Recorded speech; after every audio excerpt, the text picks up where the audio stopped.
In terms of your own communication skills, it is important to give just as much of your attention to a message you are receiving as to one you are giving. Listening, for example, as well as being a method for gathering information, can convey your interest in what the other person is concerned with. This in itself can have a positive effect on your relationship with them and, if you are their manager, their motivation. Asking questions for clarification of the detail of the message can also convey that you have understood the message and that you want to appropriately.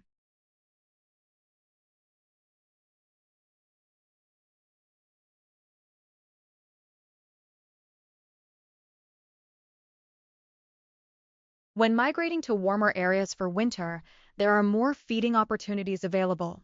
One major cause of migration is the need to find food resources. In colder climates, food varies little and often becomes scarce, while in warmer regions, birds and animals are able to find enough to sustain themselves.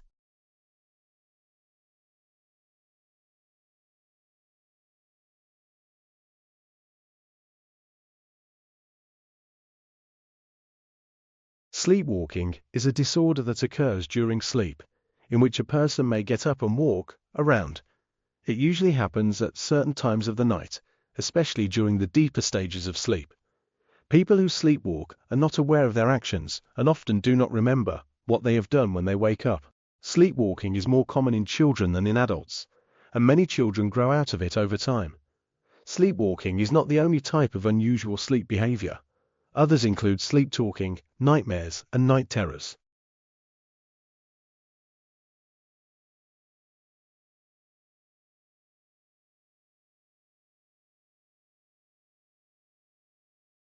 Housing is a key component of individual and family. In addition to being a place where family and friends can gather, housing is important for a sense of security and privacy. One significant aspect of security is the wealth in the homes of owner-occupiers. The wealth of households increases as the wealth or equity in the homes of owner-occupiers increases through paying off outstanding housing loans or as property values rise. In 2003 to 2004, the primary residence was, on average, the most valuable asset of owner-occupier households, with the net value of owned homes accounting for an average of 55% of the net worth of those households.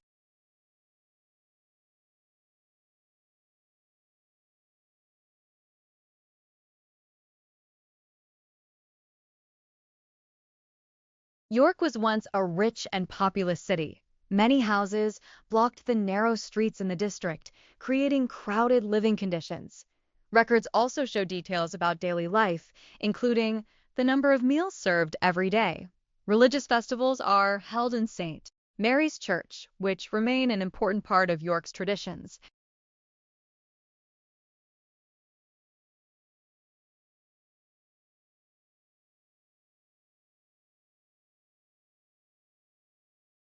For our purposes, the words invention and innovation can be used interchangeably. More specifically, however, the term invention refers to the discovery of new products or processes, while innovation refers to the commercialization, bringing to the market of new products or processes. Furthermore, we can distinguish between product innovations and process innovations. Product innovations result in the production of a new product, such as the change from a three-wheel car to a four-wheel car, or the change from LP records to CDs. Process innovations increase the efficiency of the methods of production of existing products. For example, the invention of the assembly line technique. The inventions and innovations that form industrial revolutions are those that open new doors and create new ways of doing things, not simply those that fill gaps in existing ways of doing things. Mokyr, 1997.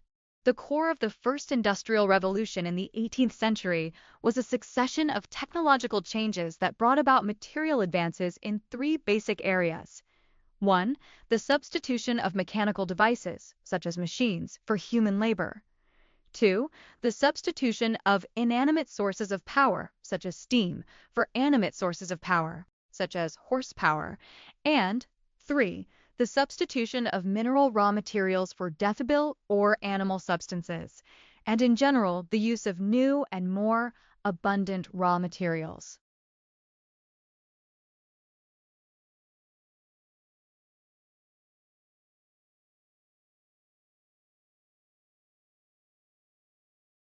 Portraiture played an important role in the Elizabethan era.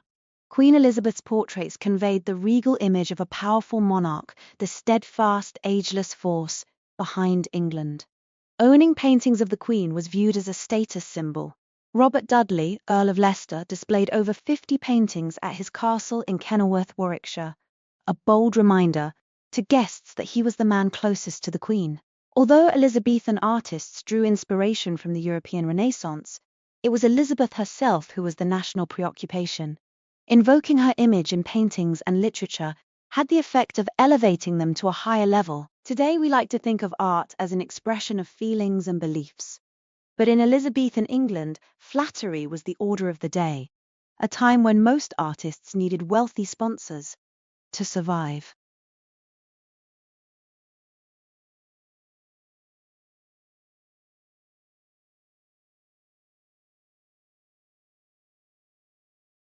Folklore, a modern term for the body of traditional customs, superstitions, stories, dances, and songs that have been adopted and maintained within a given community by processes of repetition, is not reliant on the written word. Along with folk songs and folk tales, this broad category of cultural forms embraces all kinds of legends, riddles, jokes, proverbs, games, charms, omens, spells, and rituals, especially those of pre-literate societies or social classes. Those forms of verbal expression that are handed on from one generation or locality to the next by word of mouth are said to constitute an oral tradition.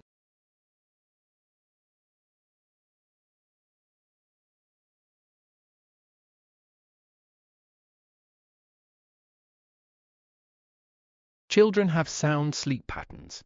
They can soundly sleep for 8 to 9 hours and get up at a fixed time, but teenagers don't. Their sleep patterns are influenced by their erratic schedules, in which they sometimes have more classes, but sometimes have fewer. Despite these factors, they actually need longer sleep, and insufficient sleep may be responsible for their learning problems.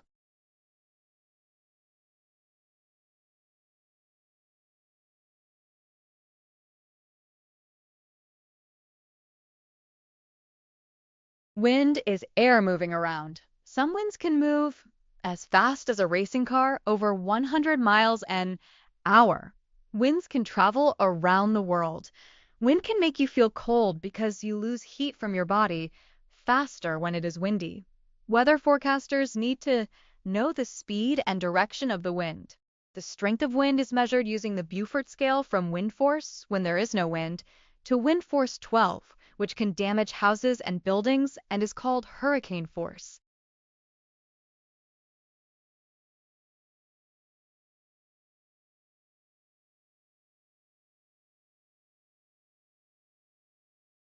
The exponential growth of the internet was heralded in the 1990s as revolutionizing the production and dissemination of information.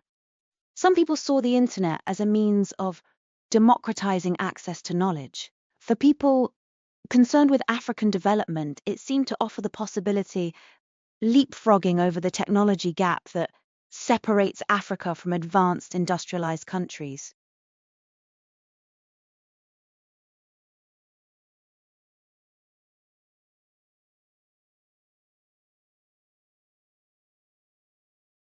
Barry Finnings, a professor at Monash University's College of Pharmacy in Melbourne, and PhD student Anita Schneider, recently tested a new wrinkle cure. Twice daily, 20 male and female volunteers applied a liquid containing myoxinol, a patented extract of okra, Hibiscus esculentus, seed, to one side of their faces. On the other side, they applied a similar liquid without myoxinol. Every week for a month, their wrinkles were tested by self-assessment, photography, and the size of depressions made in silicone molds. The results were impressive. After a month, the depth and number of wrinkles on the myoxinol-treated side were reduced by approximately 27%. But Finnings' research, commissioned by a cosmetics company, is unlikely to be published in a scientific publication. It's hard to even find studies that show the active ingredients in cosmetics penetrate the skin, let alone more comprehensive research on their effects. Even when rigorous studies are commissioned, companies usually control whether the work is published in the traditional scientific literature.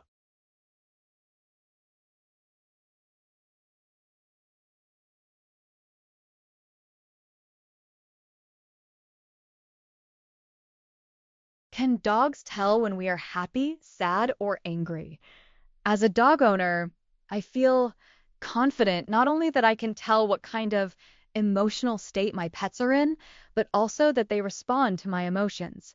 Yet, as a hard-headed scientist, I try to take a more rational and pragmatic view.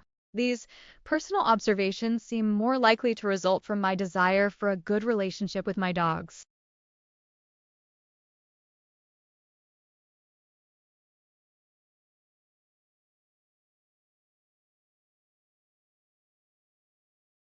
Good sense appears to have prevailed at last. With a fresh set of draft rules to replace last year's poorly conceived ones, the Centre has sought to withdraw the ban on sale of cattle for slaughter in animal markets.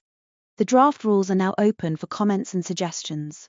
When the Union Ministry for Environment, Forests and Climate Change notified the rules under the Prevention of the Cruelty to Animals Act on May 23, 2017, there was concern that in the name of preventing cruelty to animals and regulating livestock markets, the government was surreptitiously throttling the cattle trade and furthering the BJP's cow protection agenda. The rules were criticized for restricting legitimate animal trade and interfering with dietary habits.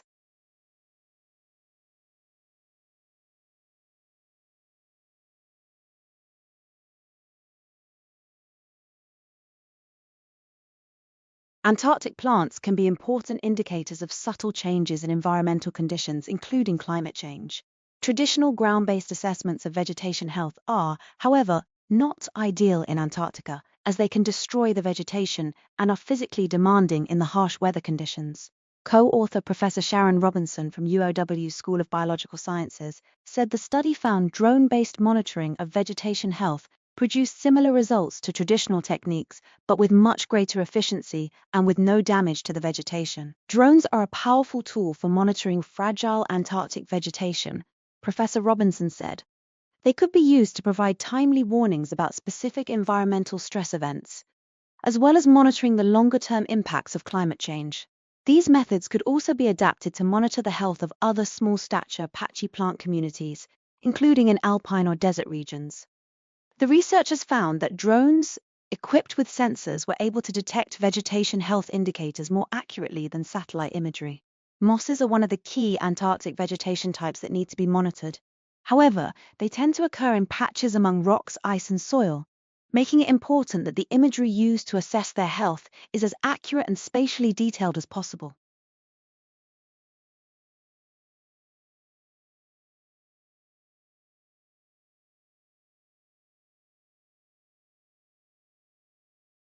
Families provide emotional, physical, and financial care and support to their members, and are often the basis on which government assistance is determined and administered.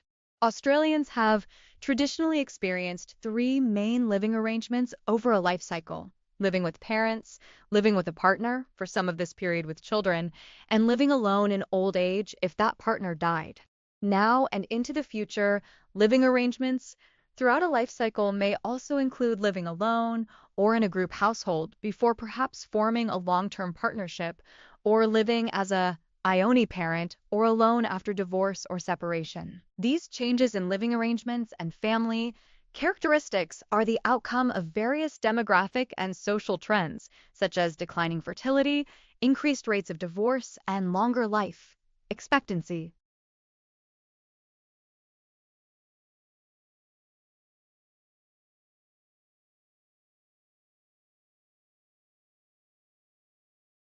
Gamification refers to the integration of game-like elements into non-game environments, particularly in the workplace, to drive engagement and motivation.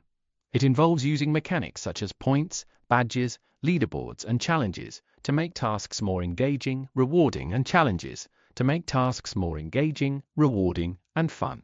The primary goal of gamification is to inspire employees to perform better, work more collaboratively, and meet their objectives while feeling acknowledged for their efforts. To be effective, gamification needs to be thoughtfully implemented. It should align with company goals and be tailored to the needs of employees. Overuse or poorly designed gamification systems can backfire, leading to stress or disengagement. Successful gamification strategies tap into intrinsic motivation, offering employees meaningful rewards, fostering a sense of achievement, and encouraging healthy competition. The key is to ensure the game elements enhance the workplace experience rather than distract from it. Kevin Werbach, a professor at the Wharton School of the University of Pennsylvania, is a leading expert on gamification. Through his research and teaching, Werbach has explored how businesses can apply these game mechanics to increase employee motivation and performance.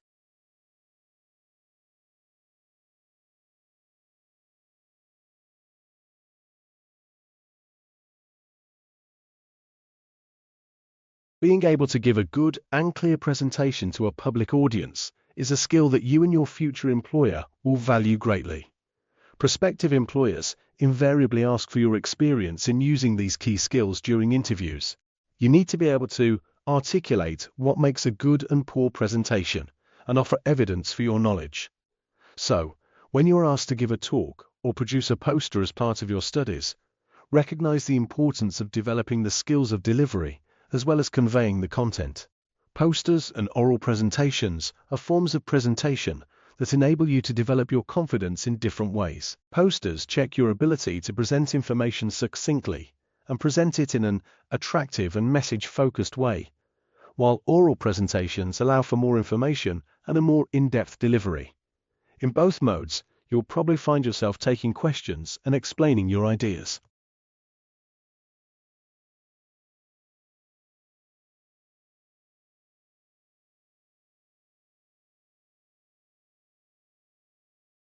Little is known about the figure that inspired the story of King Arthur. While Arthurian legends have been a part of Western literature for centuries, the historical reality of King Arthur remains shrouded in obscurity. The earliest references to a figure resembling Arthur come from various sources, including Welsh, Latin, and later, medieval English texts. However, concrete evidence linking Arthur to a specific historical figure is lacking. One of the key figures associated with the Arthurian legend is the 6th century Welsh bard Owain, also known as Oned. While Owain himself is an elusive historical figure, his works, particularly his poetry, suggest that he may have played a role in shaping the mythic image of Arthur. Owain's poems are filled with references to heroic warriors and battles, which may have been inspired by real historical events or figures from the tumultuous period of post-Roman Britain. In the context of Arthur, Owain's work might have contributed to the development of the legend of a warrior king who defends his people against invaders. Though Owain's connection to Arthur is speculative, some scholars believe that elements of his poetry could have been woven into later tales of the Arthurian cycle. Whether or not Owain directly inspired the stories of King Arthur, his legacy as a poet and historian of his time remains influential in understanding the origins of these enduring myths.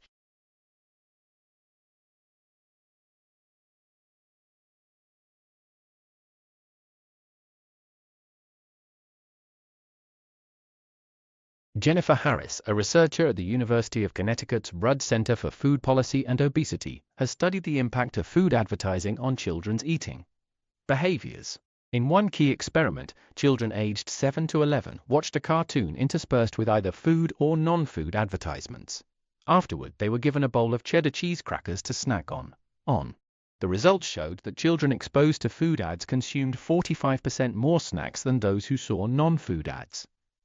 This study suggests that food advertising can significantly increase snack consumption among children, potentially contributing to unhealthy eating habits and obesity. Food ads, often designed with colorful packaging and appealing characters, trigger cravings in children, making them more likely to choose unhealthy, calorie-dense snacks.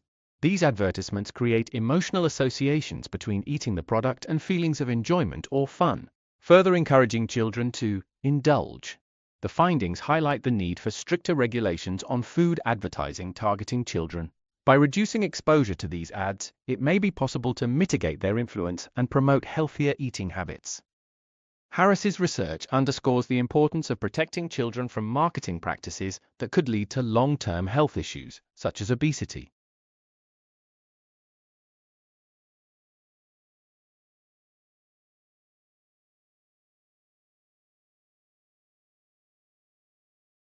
The normal novel is dying.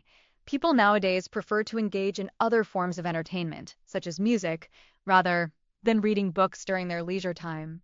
However, ironically, a survey conducted by a certain organization or website reveals that the number of potential online writers, particularly in the genre of novels, is continuously increasing. This contradiction highlights the fact that despite the decline in reading books, global literacy rates are at an all-time high. This signals a shift in how people consume and engage with literature. While novels may be losing popularity as a medium, the rise of online writers and the overall improvement in literacy rates underscore the enduring importance and value of written communication. It also challenges the notion that literature is dying and suggests that it is merely evolving to adapt to the preferences and habits of modern readers. In conclusion, the novel, like any other art form, may transform in response to changing times, but is far from fading away.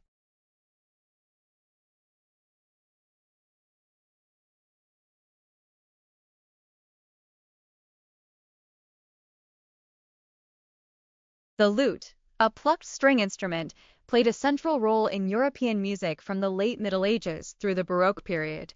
Its pear-shaped body and fretted neck made it a versatile instrument for both solo and ensemble performances. Unlike the modern guitar, the lute typically has paired strings, which produce a richer, more resonant tone. During the Renaissance, the lute was highly valued by both professional musicians and amateur players. Its popularity gradually declined in the 18th century as keyboard instruments became more fashionable. Nevertheless, the lute remains an important subject of study for those interested in early music performance practices, and it is frequently used in historically informed concerts today.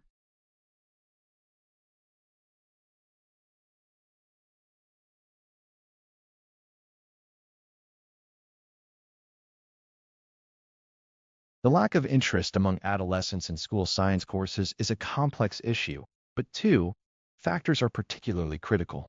Contemporary students live in a culture that increasingly emphasizes self-reflection and autonomy, and the range of subjects they are confronted with is far broader than in the past. Adolescence is a key period for the formation of identity, and ample evidence shows that the way subject choices contribute to one's sense of self, particularly in how they reflect personal values, is crucial for young people. Specifically, science curricula need to more clearly demonstrate the career pathways that science can offer, both within scientific fields and in science-related professions, and articulate why these careers are valuable, meaningful, and rewarding.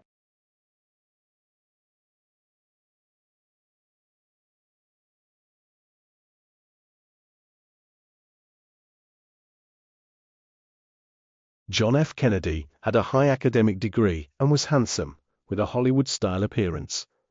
He was the most popular politician, partly because of his heroism in the war. He was awarded a medal in the war to prove his personal courage, and these qualities, along with his charisma, made him admired by the public. Because of these three characteristics, he became iconic in people's eyes. He was also blessed with handsome looks, a mending political style, and a beautiful wife. All of this helped him prepare in advance for his re-election campaign.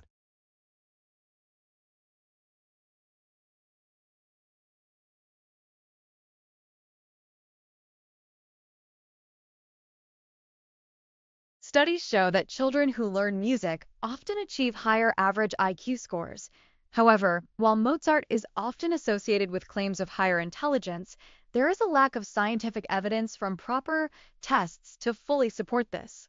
The key process in such research involved 6-year-old children who learned music lessons and displayed an IQ gain of 3.2 points, and some even exhibited an increase of 7.1 points. Scientists also note that people who prefer heavy food often think it is more satisfying than lighter food, and people sometimes have the illusion that light drinks such as wine are healthier. This psychological feature of perception influences lifestyle choices just as much as measured IQ does.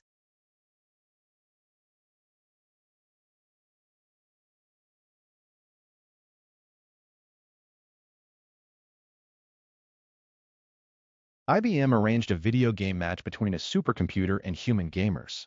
The fact that the computer has competed against humans made people worry whether scientific technologies could threaten us. However, the computer can only perform programs that are set by us. Even machine learning has not yet developed enough to think independently like humans.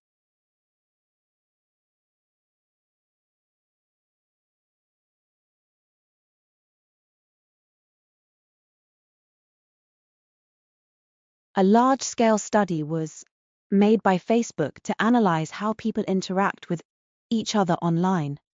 The research showed patterns of communication and the influence of social networks on relationships and community building.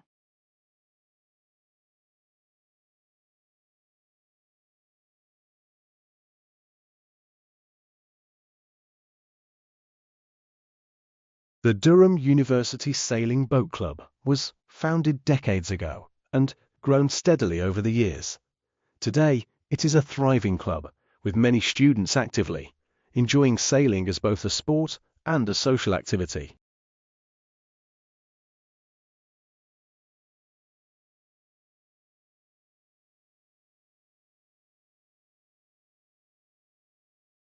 The teaching of languages could be revolutionized following groundbreaking research by Victoria University, New Zealand, PhD graduate Paul Sulzberger.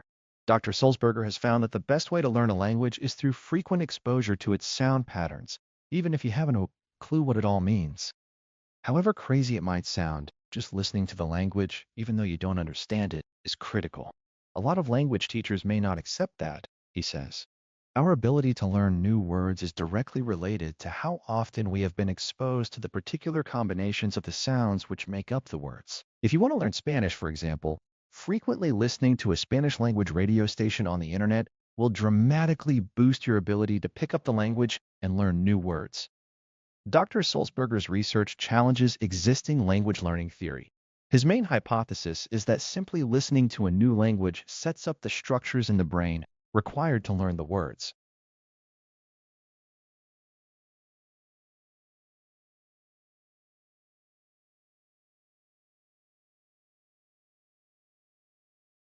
The main purpose of fieldwork is to offer students a chance to apply what they have learned in the classroom to real-life situations.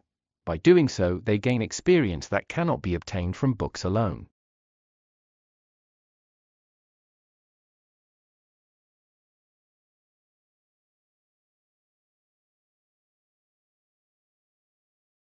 Of course, for as long as there have been objects, they have been designed.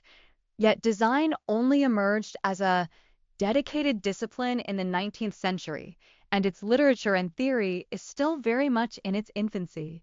It is curious that, despite the increasingly prominent role that self-consciously designed commodities play in our everyday lives and in the way we define ourselves, the literature around the subject is hugely disappointing. In fact, beyond bland coffee table books, it is barely there at all.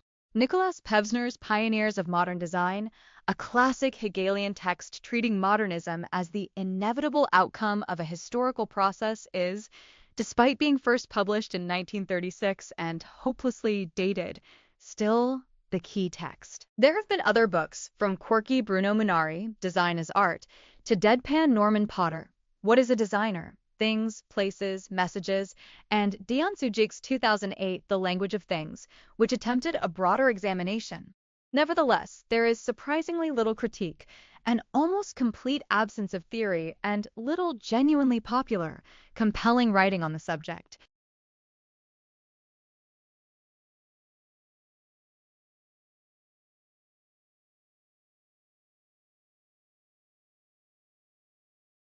Farmers should fertilize their fields to ensure healthy crop growth. Fertilizer has a strong effect on agricultural productivity.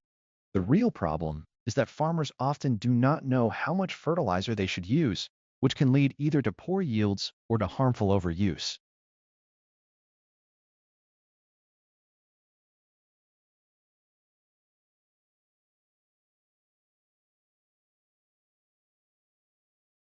Three types of phthalates.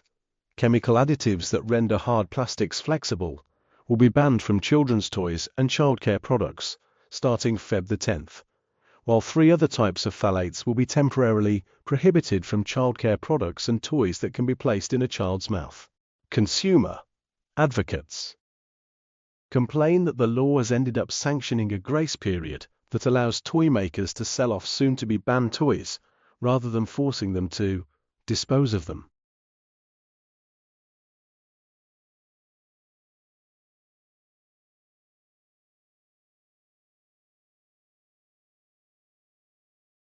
Whether you have blue eyes or brown, lactose tolerance or intolerance, curly hair or straight, the roots of these traits lie in your DNA.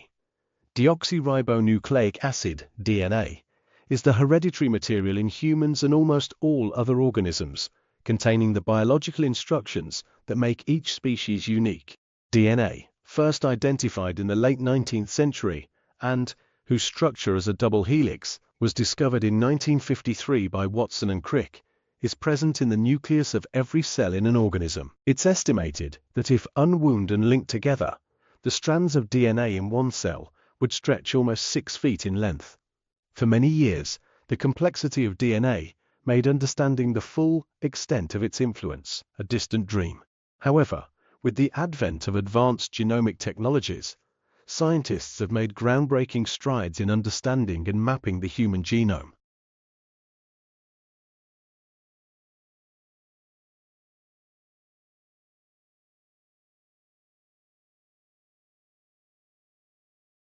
My name is Tonya.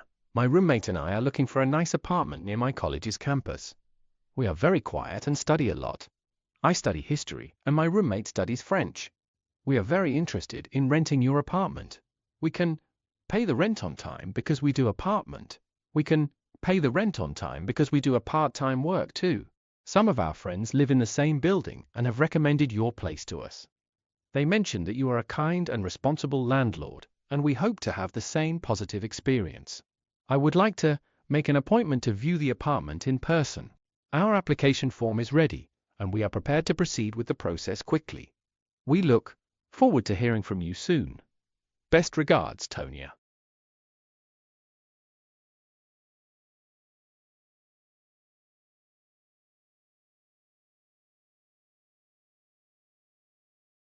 He spent a painful night struggling with his health. It was difficult for him to continue with his duties as usual. Despite his determination and eagerness to teach, he was not permitted to attend class due to his health condition. He was happy to attend and fulfill his responsibilities, but his illness prevented him from doing so.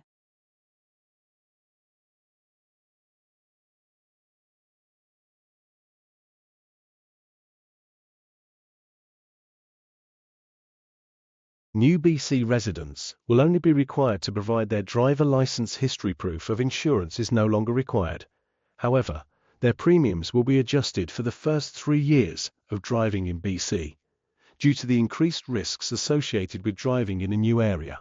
Each year you remain crash-free, your discount increases.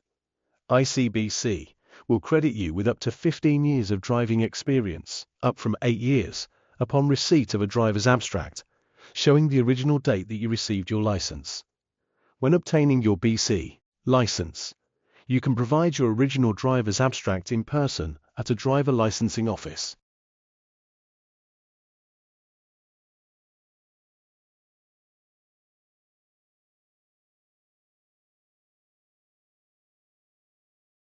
A drop in the incidence of lightning strikes could impact on the frequency of wildfires, especially in tropical regions. It could also lower the incidence of lightning strikes to infrastructure and affect how greenhouse gases in the atmosphere contribute to climate change. Scientists from the universities of Edinburgh and Leeds and Lancaster University used a newly devised method to calculate the likely incidence of lightning flashes from storm clouds. Unlike traditional calculations of lightning flashes at the global scale, which are based on the height of clouds, their approach takes into account the movement of tiny ice particles that form and move within clouds. Electrical charges build up in these ice particles and in cold water droplets and soft hail formed inside clouds. These are discharged during storms, giving rise to lightning flashes and thunder.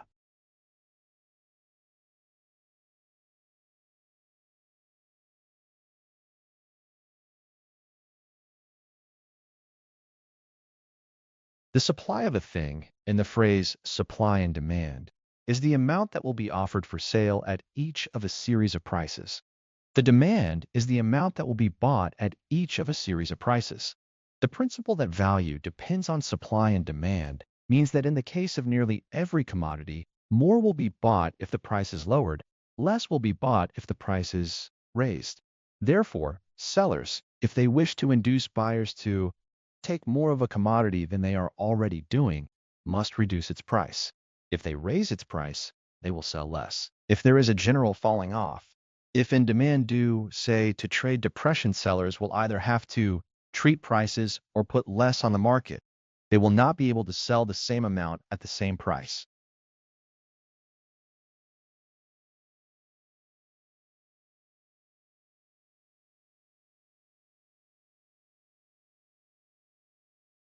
Each of us is born into and raised in a particular time world, an environment with its own rhythm to which we entrain ourselves. Certain cultures have related to time as a cyclical phenomenon in which there is no pressure or future anxiety.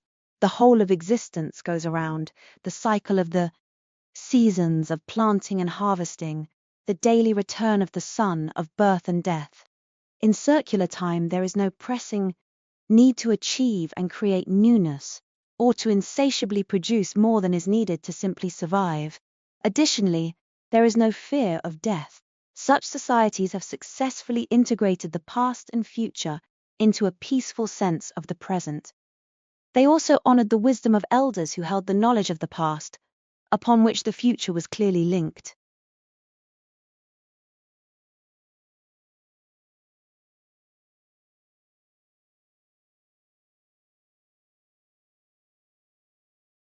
In an often cited study about counterfactuals, Medvec, Mady, and Gilovich, 1995, found that bronze medalists appeared happier than silver medalists in television coverage of the 1992 Summer Olympics. Medvec et al. Argued that bronze medalists compared themselves to fourth-place finishers, whereas silver medalists compared themselves to gold medalists. These counterfactuals were the most salient because they were either qualitatively different, gold versus silver, or categorically different, metal versus no metal, from what actually occurred. Drawing on archival data and experimental studies, we show that Olympic athletes, among others, are more likely to make counterfactual comparisons based on their prior expectations, consistent with decision effect theory. Silver medalists are more likely to be disappointed because their personal expectations are higher than those of bronze medalists.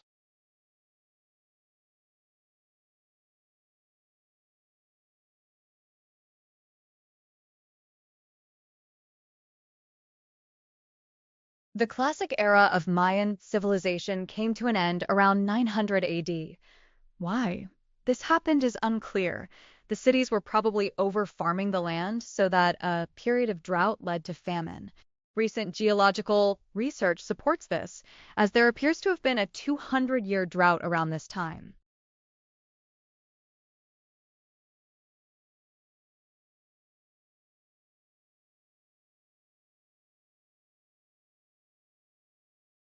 To better understand selfies and how people form their identities online, the researchers combed through 2.5 million selfie posts on Instagram to determine what kinds of identity statements people make by taking and sharing the photos. Nearly 52% of all selfies fell into the appearance category. Pictures of people showing off their makeup, clothes, lips, etc. Overall, an overwhelming 57% of selfies on Instagram were posted by the 18 to 35-year-old crowd. Something the researchers say isn't too surprising. Considering the demographics of the social media platform, the under 18 age group posted about 30% of selfies,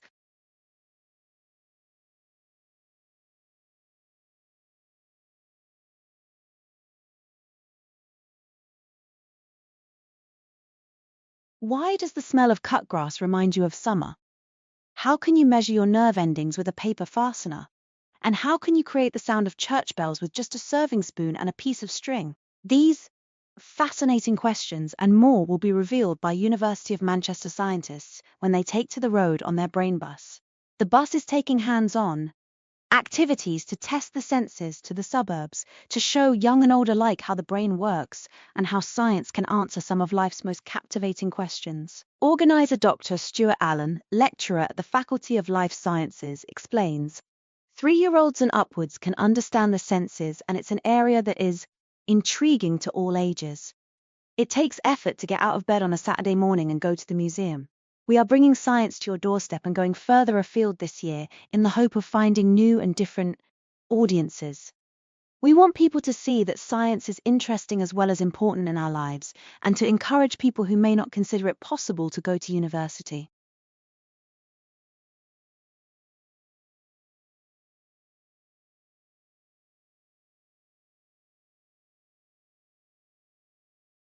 Upholding the motto of integrity, vision, and academic excellence, Shanghai International Studies University, SISU, is an internationally recognized, prestigious academic institution distinctive for its multidisciplinary and multicultural nature, committed to preparing innovative professionals and future global leaders for a wide range of international expertise to address the critical challenges of our times.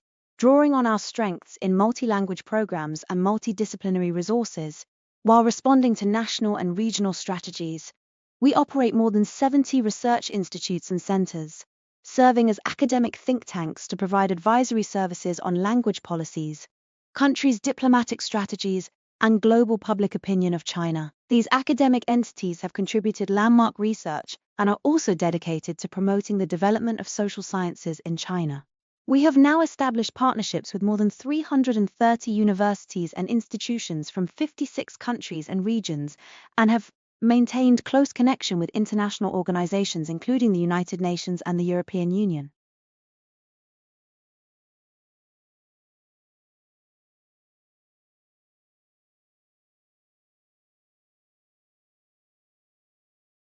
Americans approached a record level of generosity last year. Of the $260.28 billion given to charity in 2005, 76.5% of it came from individual donors. These people gave across the range of non-profit bodies, from museums to hospitals to religious organizations, with a heavy emphasis on disaster relief after the Asian tsunami and US hurricanes. In total, Americans gave away 2.2% of their household income in 2005, slightly above the 40-year average of 2.1%.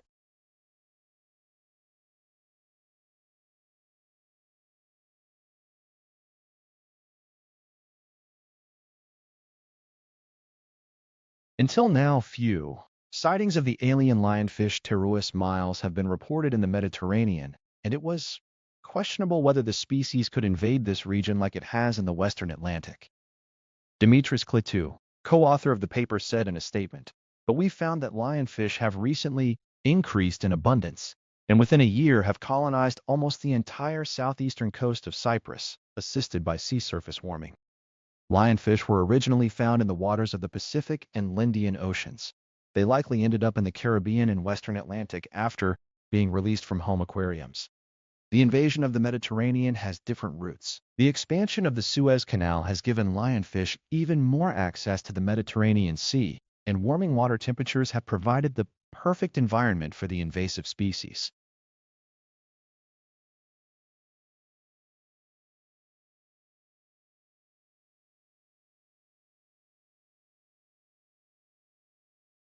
Discrimination against women has been alleged in hiring practices for many occupations, but it is extremely difficult to demonstrate sex-biased hiring.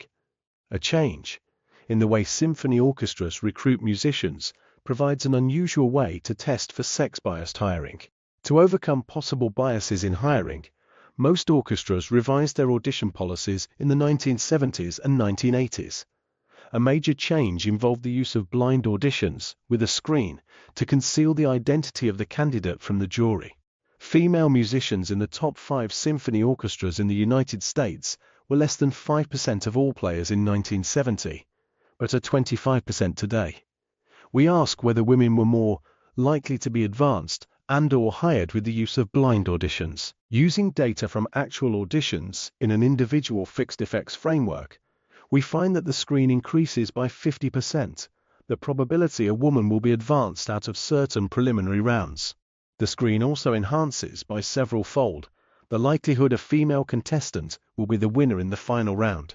Using data on orchestra personnel, the switch to blind auditions can explain between 30% and 55% of the increase in the proportion female among new hires, and between 25% and 46% of the increase in the percentage female in the orchestras since 1970.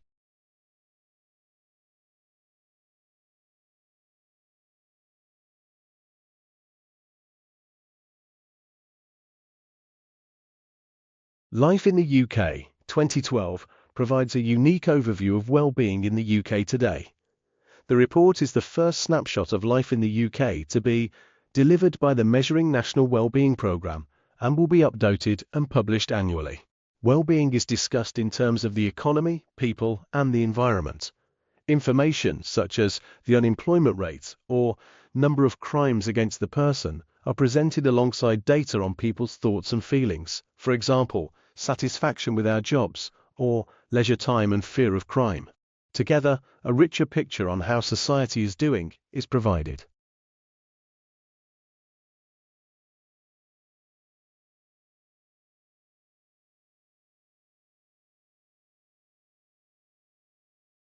Researchers already know that spending long periods of time in a zero-gravity environment such as that inside the International Space Station, ISS, results in loss of bone density and damage to the body's muscles.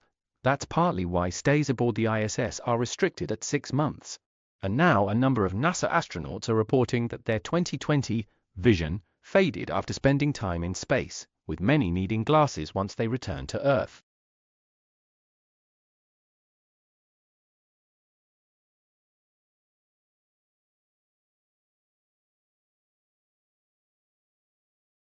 With the increase in women's participation in the labor force, many mothers have less time available to undertake domestic activities. At the same time, there has been increasing recognition that the father's role and relationship with the child is important. A father can have many roles in the family, ranging from income provider to teacher, carer, playmate, and role model. Therefore, balancing paid work and family responsibilities can be an important issue for both fathers and mothers in families.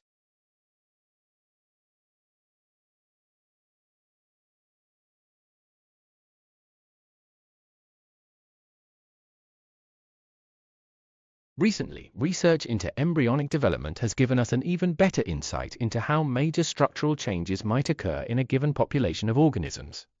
We now understand that there are two major types of genes. Developmental and housekeeping genes.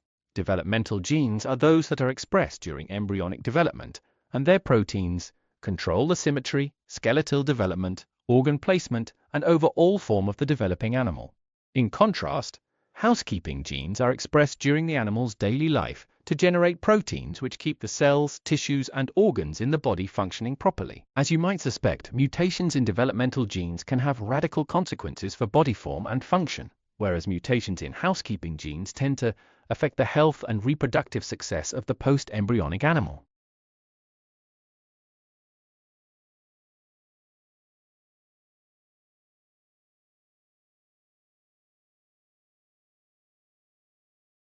Managing performance is about getting people into action so that they achieve planned and agreed results.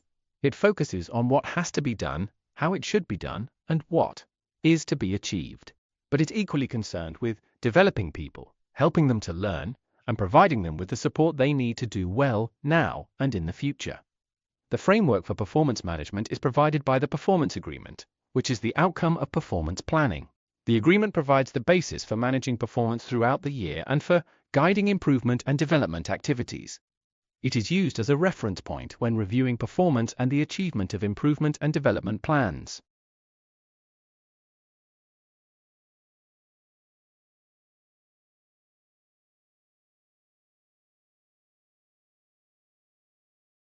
Decision-making is central to the management of an enterprise.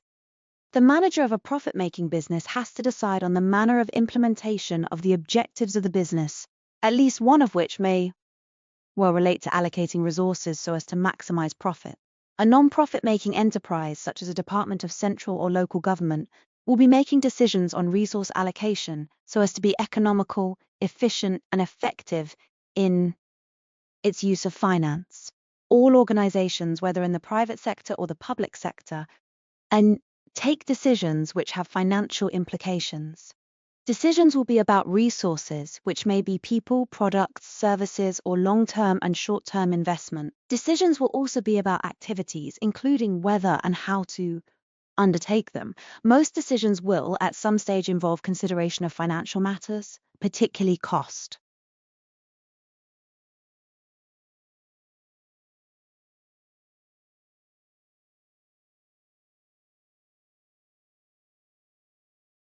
Children who skip school are increasingly on family holidays. Government figures revealed today. Fewer children played truant this spring term compared with the spring term last year. Children missed 3 unauthorized days of school last term compared with 3.7 days of school in the same period last year. But a hardcore group of truants, 6% of the school population, who account for more than 3/4 of all those on unauthorized absence, are more likely to be on a family holiday than they were in the same period last year. Some 1.2% of all absence was for family holidays not agreed by their school last term, compared with 0.9% for the same term last year. More than 60% of all absences were for illness, the same figure as last year.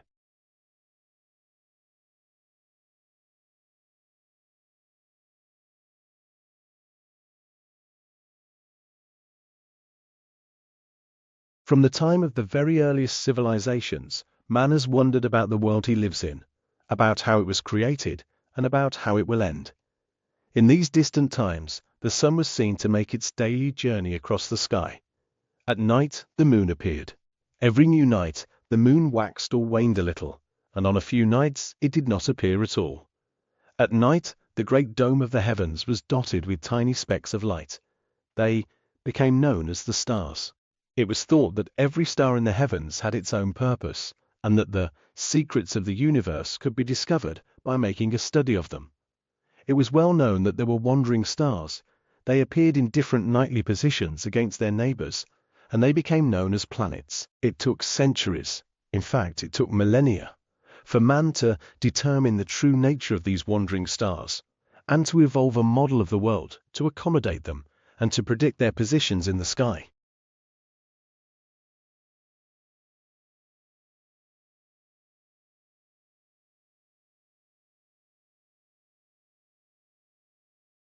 In the fast-changing world of modern healthcare, the job of a doctor is more like the job of chief executive. The people who run hospitals and physicians' practices don't just need to know medicine.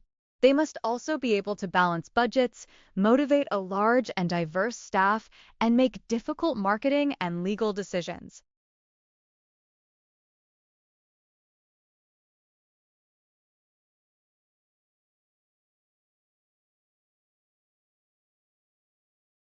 More than simply putting flowers in a container, Ikebana is a disciplined art form in which nature and humanity are brought together. Contrary to the idea of a particolored or multicolored arrangement of blossoms, Ikebana often emphasizes other areas of the plant, such as its stems and leaves, and puts emphasis on shape, line, and form. Though Ikebana is an expression of creativity, certain rules govern its form. The artist's intention is shown through a piece's color combinations, natural shapes, graceful lines, and the implied meaning of the arrangement.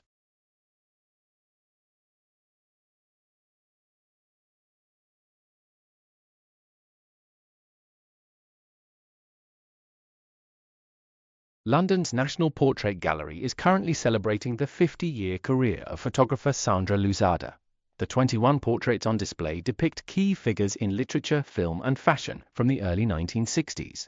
Subsequent to the acquisition of 40 portraits by Lousada, the display at the National Portrait Gallery highlights shots taken between 1960 and 1964, many of which feature in Lousada's book Public Faces Private Places, 2008. Formal commissioned portraits are shown alongside behind-the-scenes photographs taken on film sets and unguarded portraits of sitters captured at home.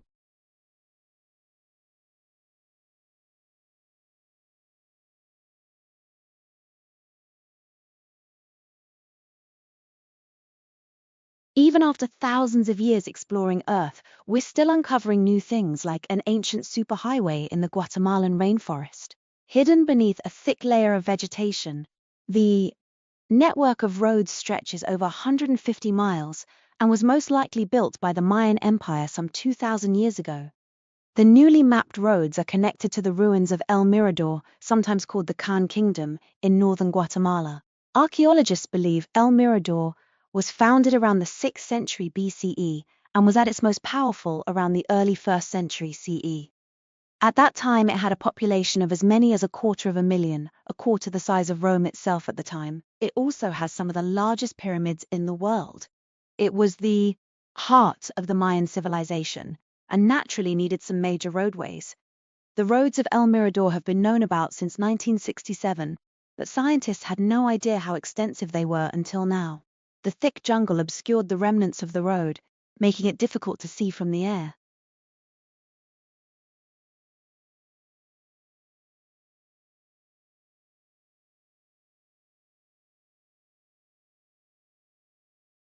The Australian Renewable Energy Agency, ARENA, has awarded $2.49 million to cover a portion of the cost of a collaborative project led by the Australian Maritime College at the University of Tasmania in partnership with the University of Queensland and CSIRO. The $5.85 million tidal energy in Australia underscore assessing resource and feasibility to Australia's future energy mix project will map the country's tidal energy in unprecedented detail before assessing its ability to contribute to Australia's energy needs.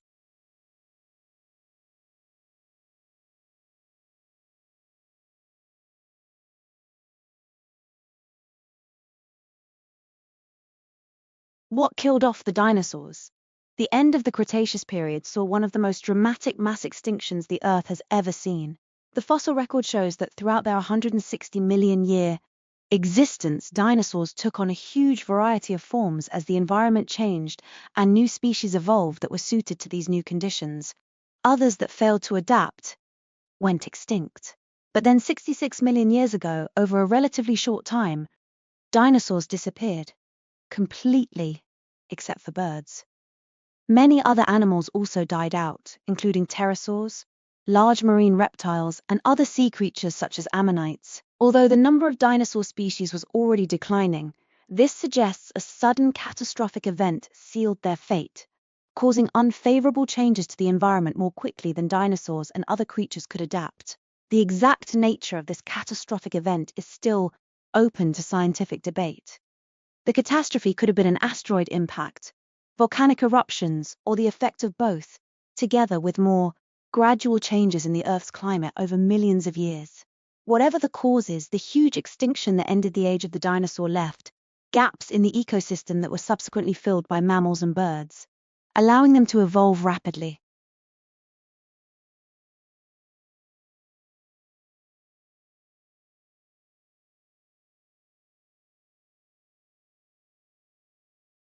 Willful blindness had started life as a legal concept in the 19th century. A judge in Regina Verse, Sleep ruled that an accused could not be convicted for possession of government property unless the jury found that he either knew the goods came from government stores or had willfully shut his eyes to the fact. Thereafter, English judicial authorities referred to the state of mind that accompanied one who willfully shut his eyes as connivance or constructive knowledge. Over time, lots of other phrases came into play. Deliberate or willful ignorance, conscious avoidance, and deliberate indifference. What they all have in common is the idea that there is an opportunity for knowledge and a responsibility to be informed, but it is shirked. Nowadays, the law is most often applied in cases of money laundering and drug trafficking. If you've been paid a large amount of money to carry a suitcase, then you are being willfully blind if you don't check what is inside.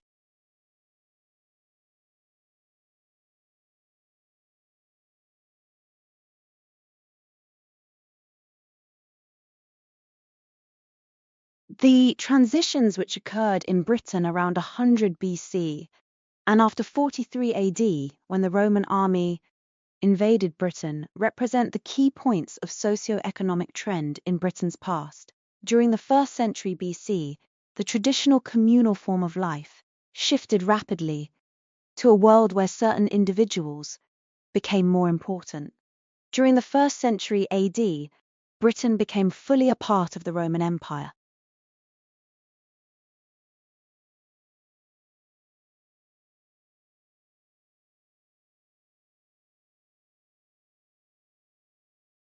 The wristwatch works by tracking information such as a person's pulse or movement. When it detects a change in a person's health, the watch sends information to a touchscreen hub located in the home. The hub then alerts predetermined contacts and calls for help immediately.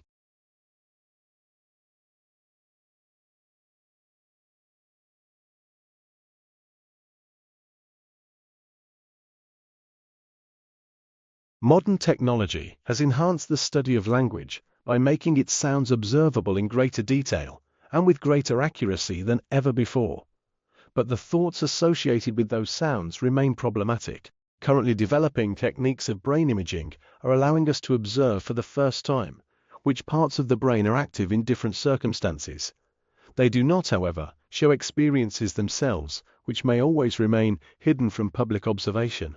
There is a sense in which each of us knows what we are thinking, although we may not always have a good way of verbalizing it. But the only way we can know what someone else is thinking is through what that person says, or through some other overt action, a facial expression or gesture, perhaps from which that person's thoughts may be inferred, or from imagining what we ourselves would be thinking in similar circumstances.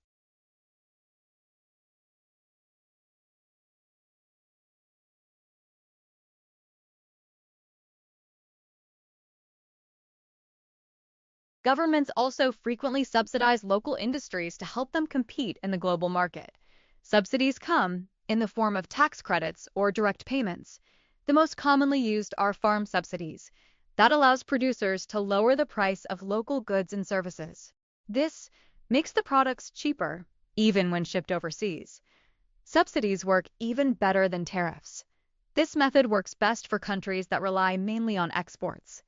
On the contrary, sometimes subsidies can have the opposite effect. The Agricultural Adjustment Act of 1933 allowed the government to pay farmers not to grow crops or livestock, which let their fields rest and regain nutrients. It helped the agriculture industry, but raised food costs during the Depression.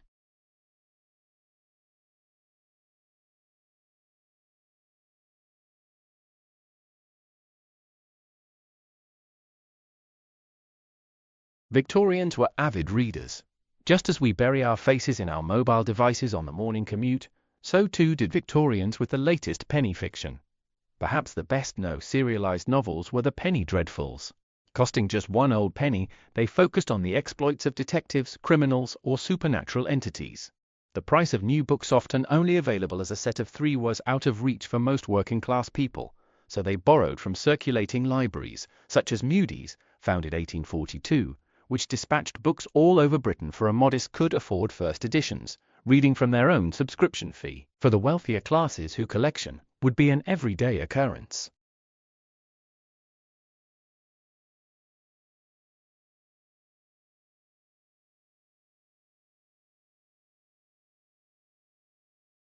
Emerging in the mid-1950s in Britain and late 1950s in America, pop art reached its peak in the 1960s. It began as a revolt against the dominant approaches to art and culture and traditional views on what art should be. Young artists felt that what they were taught at art school and what they saw in museums did not have anything to do with their lives or the things they saw around them every day. Instead, they turned to sources such as Hollywood movies, advertising, product packaging, pop music, and comic books for their imagery.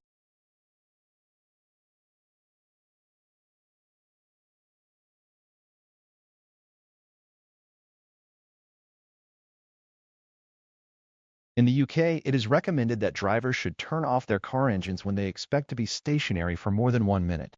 To encourage drivers to turn off their engines while waiting at rail crossings, the Kent City Council placed a permanent sign at the crossing asking drivers to please switch off your engine when barriers are down to help improve air quality. On average, drivers had to wait between 2 and 3 minutes to cross after the barrier had gone down. However, the sign didn't seem to be convincing the majority of drivers to switch off their engines. Although some research suggests that signs alone can change behavior, the message on this sign was designed simply to be an informational request and was not guided by any particular behavioral theory, the researchers explain. So the research team, led by Rose Mellady of the University of East Anglia, designed an intervention study.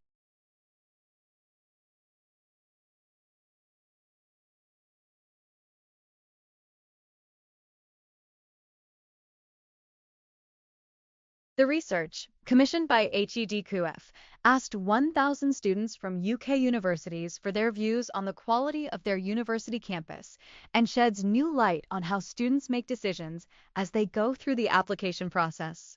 When asked what the most important factors were when deciding where to study, 76% of students ranks campus facilities as either quite or very important, with only 8% saying it was not very or not at all important in their choice.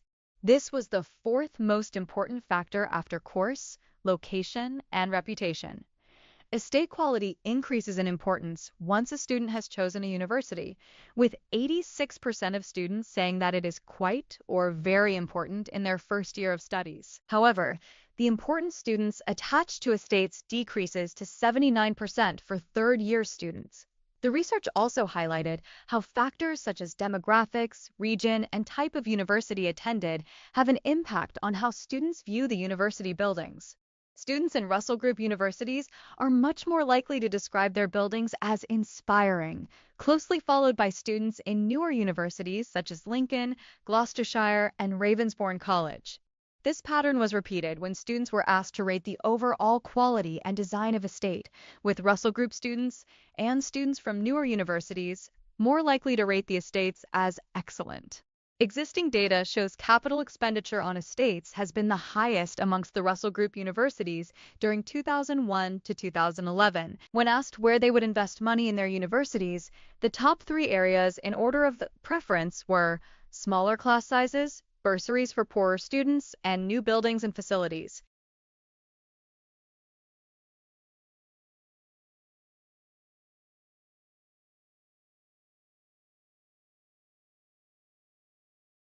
Early humans were hunter-gatherers, roaming from place to place, but their movements were controlled by the need for water. When humans started to grow food and established permanent settlements, water was needed for crops and animals, as well as for people. So settlements have always grown up near reliable sources of water. Most major towns lie on the banks of rivers, or where there are no streams or rivers. Settlements exist where underground water can be reached by digging wells. The management of water resources has a long history. The oldest known dam in the world was constructed in Egypt about 5,000 years ago and was used for storing drinking and irrigation water. Farmers in Arabia at this time used the craters of extinct volcanoes as storage tanks for irrigation water and dug deep wells for their drinking water. Excavated ruins in India of similar antiquity retain the remains of water supply and drainage systems, which included baths and swimming pools.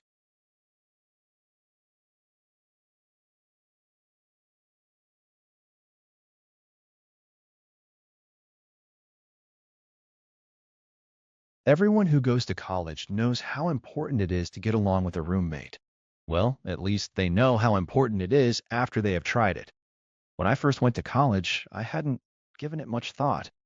Until I was introduced to Martin, that is. It's not that Martin was some terrible monster or anything, just that we were, well, incompatible. The actual sharing of the space didn't present much of a problem. He had his side, and I had mine. That worked very well. No, the problem was more to do with sharing time. Martin, you see, was a night owl, and I am not. So, when, at midnight, I was tucked eye up in bed with a book, Martin was just getting started. And when, at 3 in the morning, his friends were still coming round to pay a social visit, my smile was wearing thin. Despite all this, Martin and I remained firm friends throughout college. Surprised? Okay. Perhaps our friendship was helped along a little by the fact that we were able to swap roommates after our first week.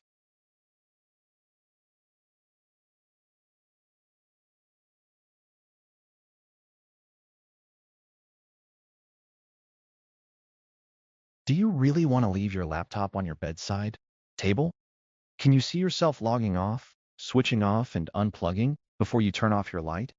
Many people are saying that this is precisely what we will all be doing in a few years' time. They are prophesying the demise of the book, a new lease of life for the rainforests, they say, another coup for technology. Time marches on. Don't look back. Good news for opticians, I say, as our eyesight deteriorates rapidly because of constant staring at a computer screen. Computers are part of most people's work now, but they have not been around long enough for experts to say just what long-term effect they will have on our eyes. Myself, I don't think there's much doubt. Anyway, I don't believe any of it. No need for Gutenberg, the inventor of printing, to turn in his grave yet.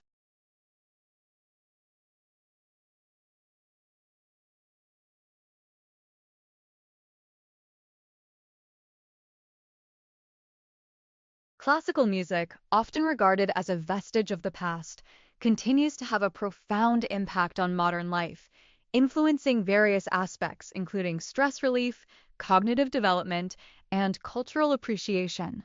Studies have demonstrated that listening to classical music can significantly reduce stress levels, leading to a calmer, more focused state of mind.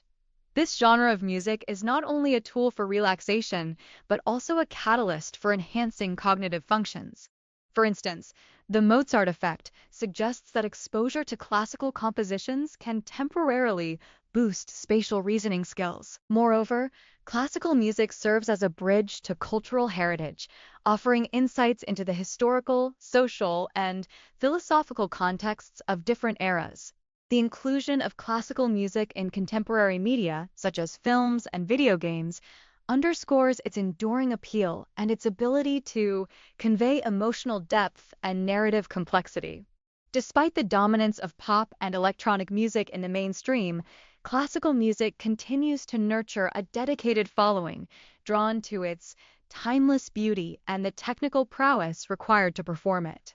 Its universal language speaks to the timeless human experience, reminding us of the enduring power of artistic expression.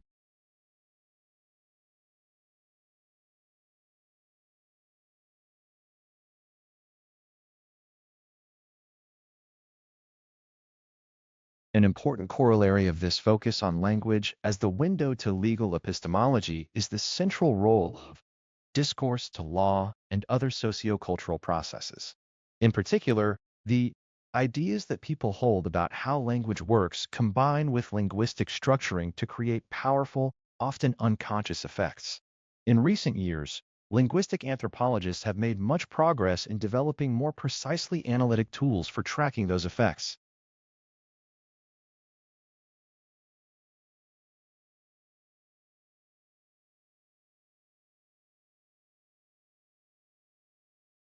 Spanish is spoken by more than 300 million people in over 20 countries and is rapidly becoming one of the most popular choices for language learners around the world.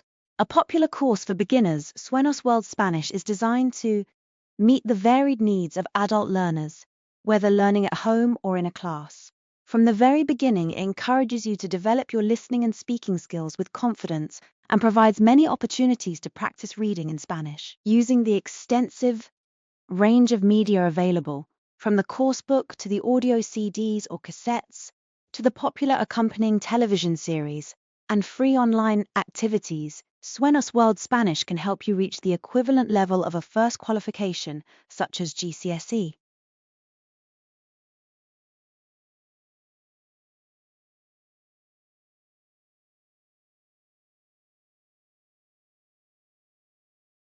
The logic of the scientific method was set out by John Stuart Mill in 1843 and was named the method of difference. A simple example of what he meant by this is to take 2 glasses of water which are identical in every respect, introduce a few drops of ink into one of these glasses. The water changes color. According to Mill's method of difference, it is safe to assume that the change in the color of the water is due to the introduction of a new factor, the independent variable, in this case the ink.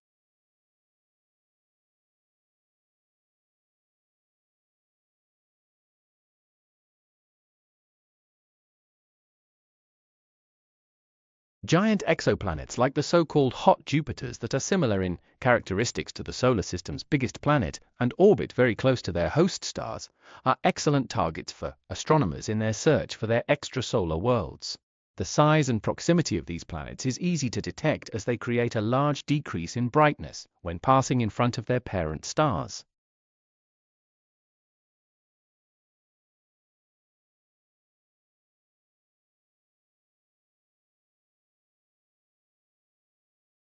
Green spaces contribute significantly to a production in soil and aerial temperatures during spells of hot weather, so contributing to human well-being.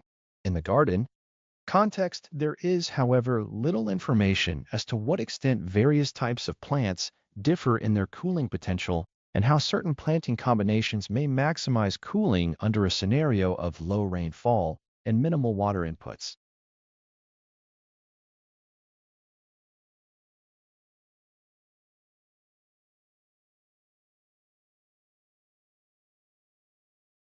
Many people today think of culture in the way that it was thought of in Europe during the 18th and early 19th centuries. This concept of culture reflected inequalities within European societies and their colonies around the world. This understanding of culture equates culture with civilization and contrasts both with nature or non-civilization. According to this understanding of culture, some countries are more civilized than others, and some people are more cultured than others. Anything that doesn't fit into this category is labeled as chaos or anarchy. From this perspective, culture is closely tied to cultivation, which is the progressive refinement of human behavior. In practice, culture referred to elite goods and activities such as haute cuisine, high fashion, or haute couture, museum-caliber art and classical music. The word cultured referred to people who knew about and took part in these activities. For example, someone who used culture in this sense might argue that classical music is more refined than music by working class people, such as jazz or the indigenous music traditions of Aboriginal peoples.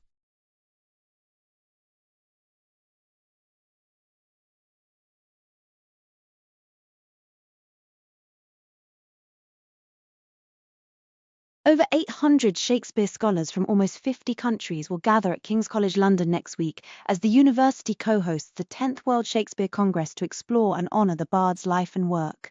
Organised by the International Shakespeare Association, the World Congress is held every 5 years, and 2016 is the first time it will be co-hosted in 2 locations that were integral to both the personal and working life of William Shakespeare. Delegates will arrive in London on Thursday following the start of the Congress on Sunday in Stratford-upon-Avon. With a main theme of creating and recreating Shakespeare, the Congress will look at the continuing global relevance of Shakespeare's work through a varied programme of plenaries, panels, seminars and workshops.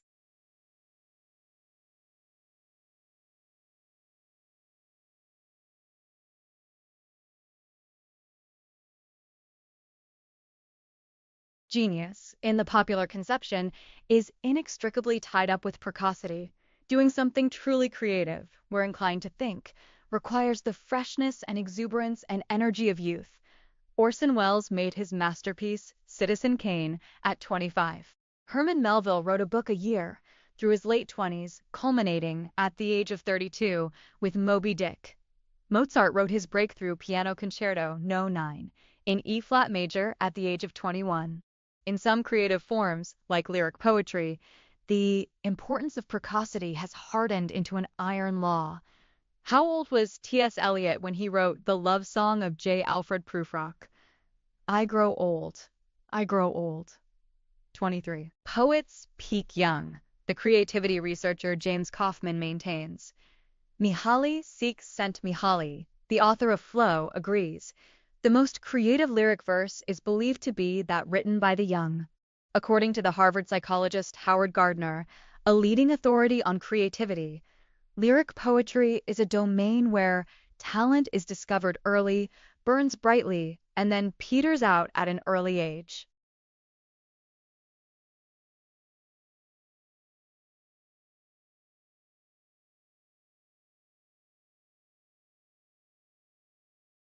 Clean water was very important to the Romans. Cities, towns and forts were built near springs. However, As Roman cities and towns grew, they needed to bring in water from further afield. As the population grew, so did the need for clean water. Trying to shift large volumes of water underground in pipes was not possible, as lead pipes would be too weak and bronze pipes would be too expensive. The Romans could not make cast iron pipes, as the techniques for doing this were not known to them. If water could not be brought via pipes, the Romans decided to bring it overland in what were conduits. When the water got to the city, it was fed off into smaller bronze or ceramic pipes. To get the water to flow at an even and slow pace, conduits were built on a slight slope. Valleys were crossed by using aqueducts. One of the most famous of these is the Pont du Gard aqueduct at Nimes in southern France. Where possible, the Romans did take water through tunnels, but the hills needed to be relatively small for this to be successful.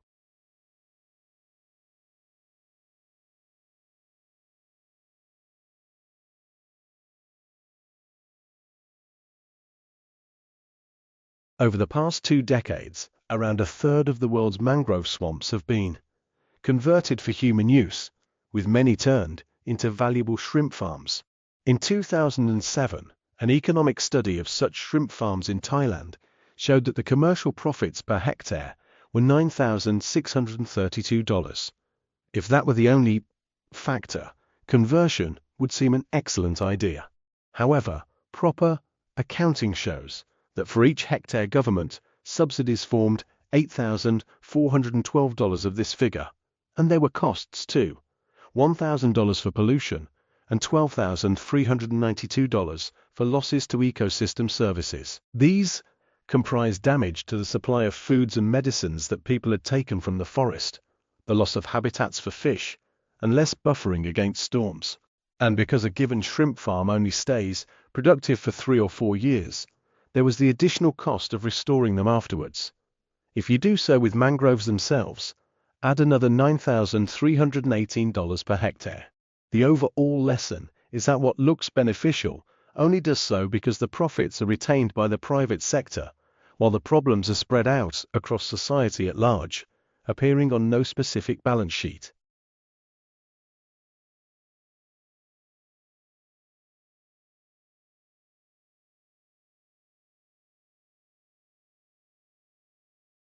Team Lab's digital mural at the entrance to Tokyo's Skytree, one of the world's monster skyscrapers, is 40 meters long and immensely detailed.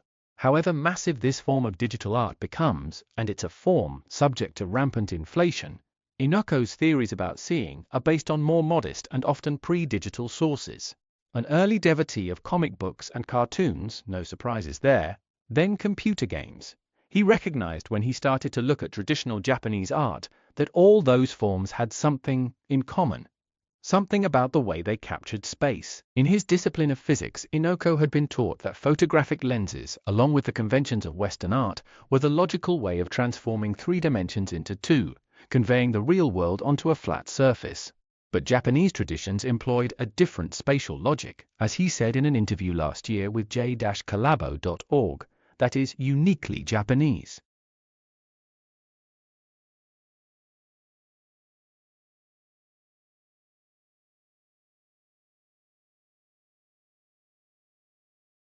First, the scientific community that studies climate change is quietly panic-stricken because things are moving much faster than they expected. Greenhouse gas emissions are going up faster than predicted, both from industrializing countries in Asia and from melting permafrost in Siberia and Canada. The Arctic sea ice is melting so fast that the whole ocean may be ice-free in late summer in 5 years' time. Most climate scientists now see last year's report of the Intergovernmental Panel on Climate Change, whose forecasts are used by most governments for planning purposes, as a purely historical document. Second, the biggest early impact of global warming will be on the food supply, both locally and globally. When the global average temperature hits 1.5 degrees hotter, and it will, the carbon dioxide already in the atmosphere commits us to that much warming. Some countries will no longer be able to feed their people. Others, further from the equator, will still have enough food for themselves, but none to spare.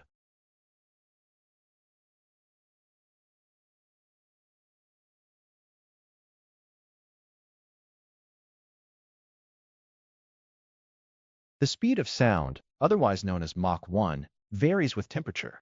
At sea level on a standard day, the temperature is 59 degrees Fahrenheit, and Mach 1 is approximately 761 miles per hour.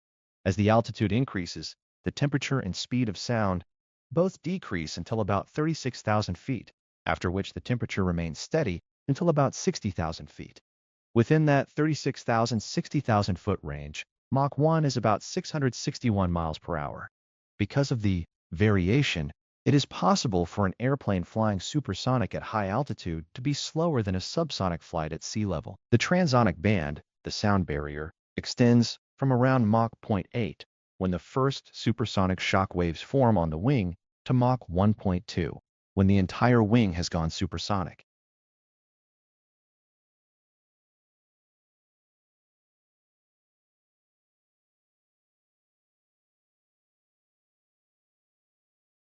Dance has played an important role in many musicals. In some cases, dance numbers are included as an excuse to add to the color and spectacle of the show, but dance is more effective when it forms an integral part of the plot. An early example is Richard Rodgers' On Your Toes, 1936, in which the story about classical ballet meeting the world of jazz enabled dance to be introduced in a way that enhances rather than interrupts the drama.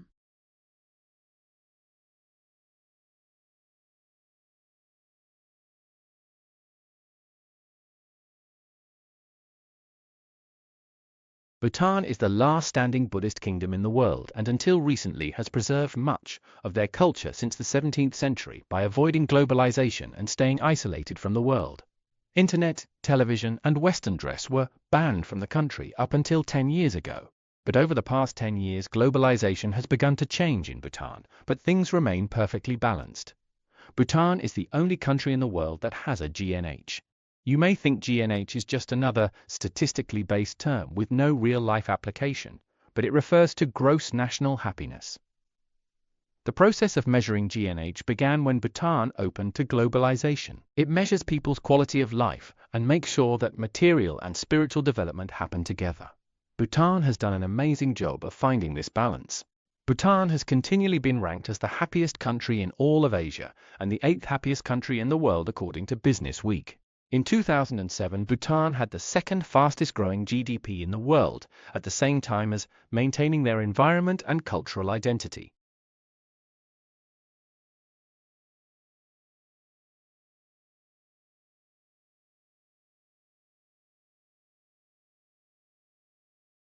The widespread use of artificial light in modern societies means that light pollution is an increasingly common feature of the environments humans inhabit. This type of pollution is exceptionally high in coastal regions of tropic and temperate zones, as these are areas of high rates of human population growth and settlement. Light pollution is a threat for many species that inhabit these locations, particularly those whose ecology or behavior depends, in some way, on natural cycles of light and dark. Artificial light is known to have detrimental effects on the ecology of sea turtles, particularly at the hatchling stage when they emerge from nests on natal beaches and head towards the sea. Under natural conditions, turtles hatch predominantly at night, although some early morning and late afternoon emergence occurs, and show an innate and well-directed orientation to the water, relying mostly on light cues that attract them toward the brighter horizon above the sea surface. Artificial lighting on beaches is strongly attractive to hatchlings and can cause them to move away from the sea and interfere with their ability to orient in a constant direction. Ultimately, this disorientation due to light pollution can lead to death of hatchlings from exhaustion, dehydration, and predation.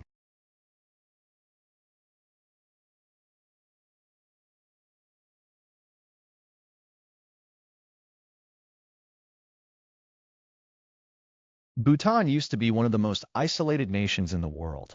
Developments including direct international flights, the internet, mobile phone networks, and cable television have increasingly modernized the urban areas of the country.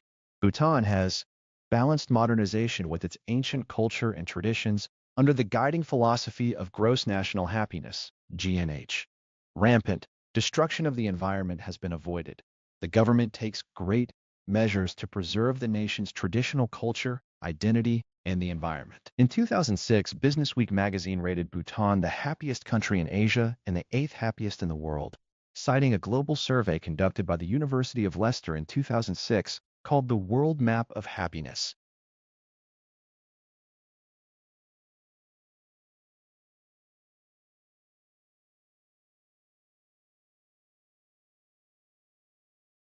There has been a great variety of critical approach to Shakespeare's work since his death. During the 17th and 18th century, Shakespeare was both admired and condemned. Since then, much of the adverse criticism has not been considered relevant, although certain issues have continued to interest critics throughout the years. For instance, charges against his moral propriety were made by Samuel Johnson in the 18th century and by George Bernard Shaw in the 20th. Early criticism was directed primarily at questions of form. Shakespeare was criticized for mixing comedy and tragedy and failing to observe the unities of time and place, prescribed by the rules of classical drama. Dryden and Johnson were among the critics claiming that he had corrupted the language with false wit, puns, and ambiguity. While some of his early plays might justly be charged with a frivolous use of such devices, 20th century criticism has tended to praise their use in later plays as adding depth and resonance of meaning.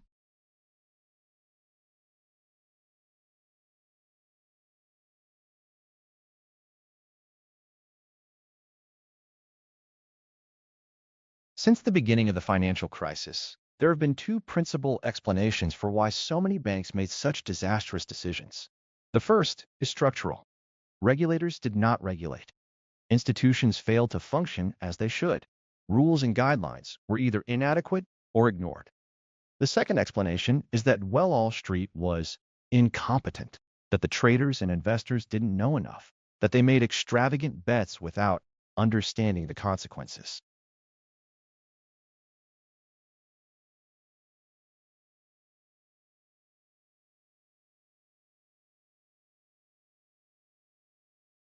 Crime prevention has a long history in Australia and in other parts of the world.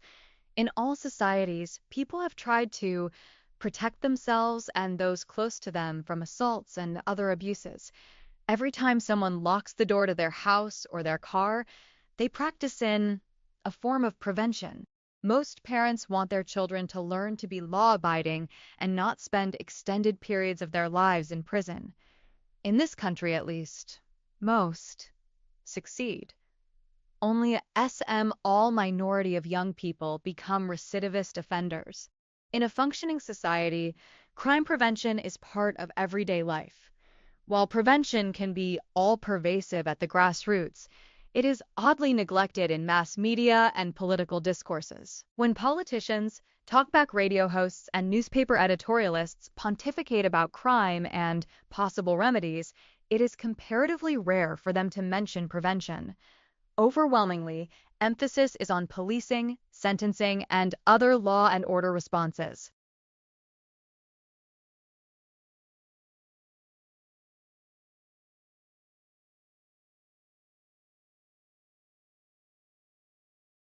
Cultural studies is a new way of engaging in the study of culture.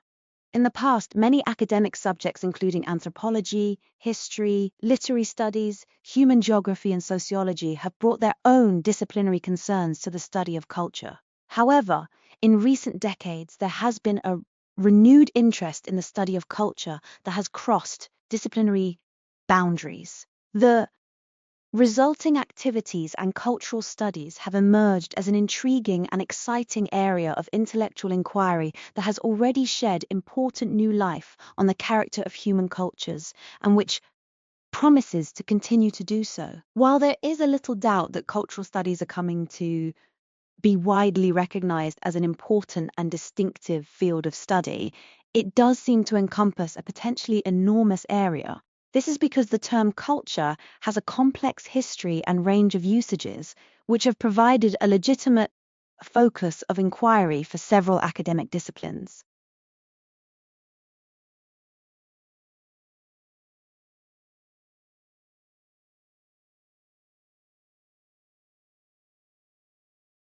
It is an original work, not an excerpted passage.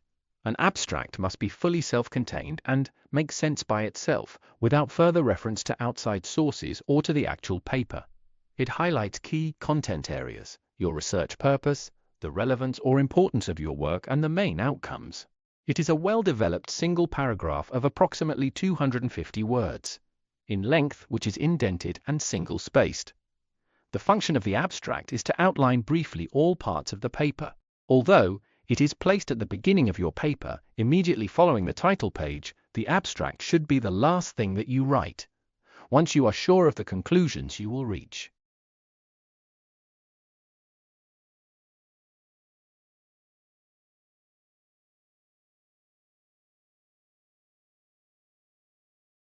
The six gases, helium, neon, argon, krypton, xenon, and radon, have a myriad of modern uses. When they were first discovered, their strangely standoffish properties were a mystery.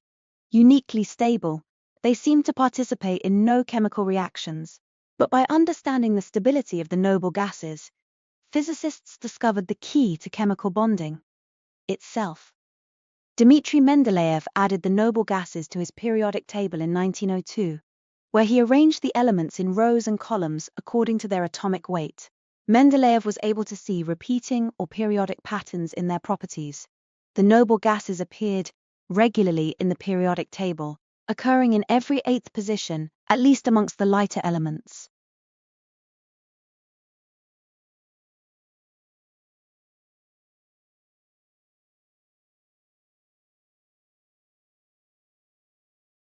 One of the Supreme Court's most important responsibilities is to decide cases that raise questions of constitutional interpretation.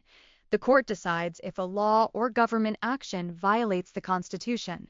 This is known as judicial review and enables the court to invalidate both federal and state laws when they conflict with the Constitution. Since the Supreme Court stands as the ultimate authority in constitutional interpretation, its decisions can be changed only by another Supreme Court decision or by a constitutional amendment.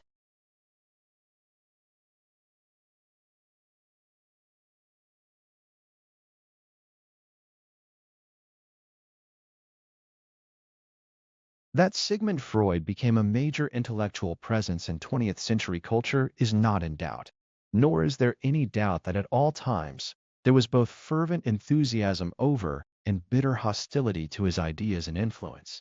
But the exact means by which Freud became, despite this hostility, a master of intellectual life, on a par already in the 1920s with Karl Marx, Albert Einstein, Marie Curie, and Bertrand Russell, has not been sufficiently explored. Strikingly, Freud emerged as a 20th century icon without the endorsement and support of an institution or a profession, in contrast to Einstein, Curie, and Russell. Where are we to look for the details of this story of an emergent and new figure of immense cultural authority? One of the principal aims of this book is to show how this happened in one local, parochial, yet privileged site, Cambridge, then as now a university town stranded in the English fens with a relatively small, fluctuating population.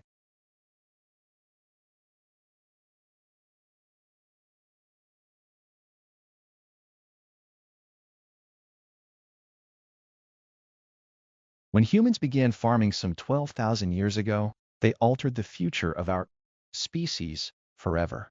Our ancestors were ecological pioneers, discovering and cultivating the most valuable crops, scaling them up to feed entire communities, and transforming wild crops so fundamentally that they became dependent on humans for their survival. Farming, in the words of National Geographic's Genographic Project, sowed the seeds for the modern age.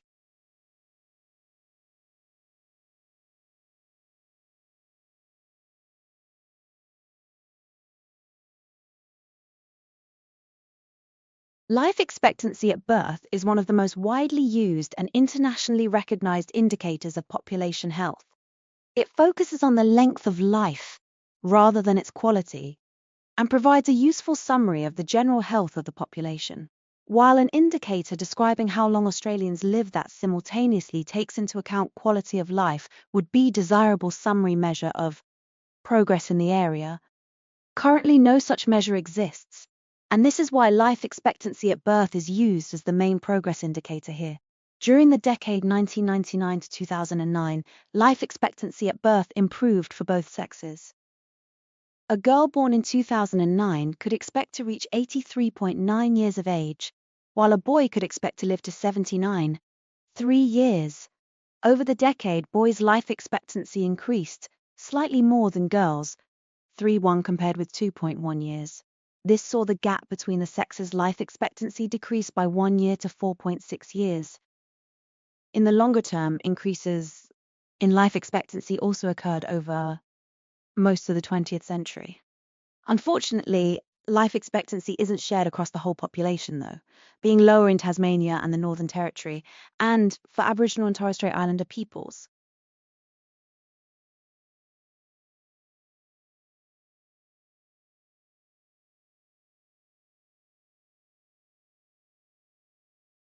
Leadership is all about being granted permission by others to lead their thinking. It is a bestowed moral authority that gives the right to organize and direct the efforts of others. But moral authority does not come from simply managing people effectively or communicating better or being able to motivate. It comes from many sources, including being authentic and genuine, having integrity, and showing a real and deep understanding of the business in question. All these factors build confidence. Leaders lose moral authority for 3 reasons. They behave unethically. They become plagued by self-doubt and lose their conviction.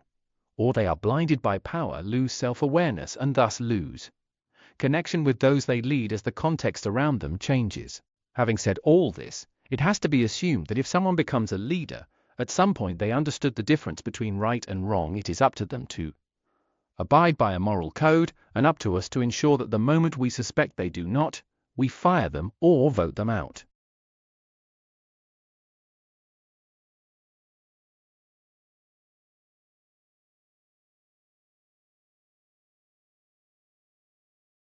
In The Origin of Species, Darwin provided abundant evidence that life on Earth has evolved over time, and he proposed natural selection as the primary mechanism for that change. He observed that individuals differ in their inherited traits, and that selection acts on such differences, leading to evolutionary change.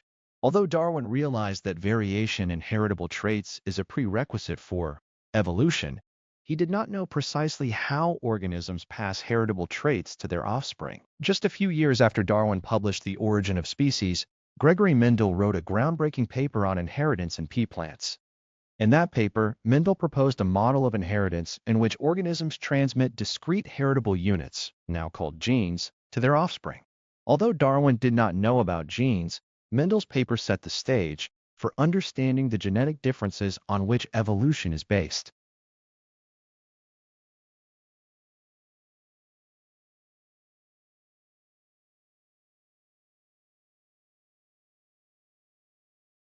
The Edo Tokyo Tate Mano EN is an open-air architectural museum, but could be better thought of as a park. 30 buildings from the 19th and early 20th centuries from all around Tokyo were restored and relocated to the space, where they can be explored by future generations to come. The buildings are a collection of houses and businesses, shops and bathhouses, all of which would have been present on a typical middle-class street from Idira to Shoeira, Tokyo. The west section is residential, with traditional thatched roof bungalows of the 19th century. Meiji-era houses are also on view, constructed in a more Western style after Japan opened its borders in 1868. The Musashino Sabo Cafe occupies the ground floor of one such house where visitors can enjoy a cup of tea. Grand residences like that of Kurekyo Takahashi, an early 20th century politician assassinated over his controversial policies, demonstrate how the upper class lived during that time period. The east section is primarily businesses from the 1920s and 30s, preserved with their wares on display. Visitors are free to wander through a kitchenware shop, a florist's, an umbrella store, a bar, a soy sauce shop, a tailor's, a cosmetics shop, and an inn, complete with an operational noodle shop.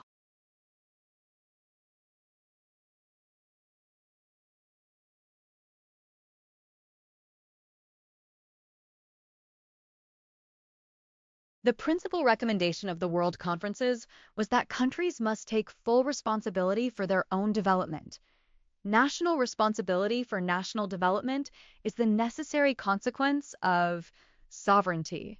The Monterey Consensus states that each country has primary responsibility for its own economic and social development, and the role of national policies and development strategies cannot be overemphasized. The Johannesburg Plan of Implementation called for all governments to begin implementing National Sustainable Development Strategies, NSDS, by 2005, and the 2005 summit agreed on a target of 2006 for all developing countries to adopt and start implementation of these strategies to achieve the internationally agreed goals. The automatic corollary of that principle is that each country must be free to determine its own development strategy. It is essential that all donors and lenders accept the principle of country ownership of national development strategies. This implies the acceptance of the principle that development strategies should not only be attuned to country circumstances, but also be prepared and implemented under the leadership of the governments of the countries themselves. The 2005 World Summit also acknowledged, in this regard, that all countries must recognize the need for developing countries to strike a balance between their national policy priorities and their international commitments.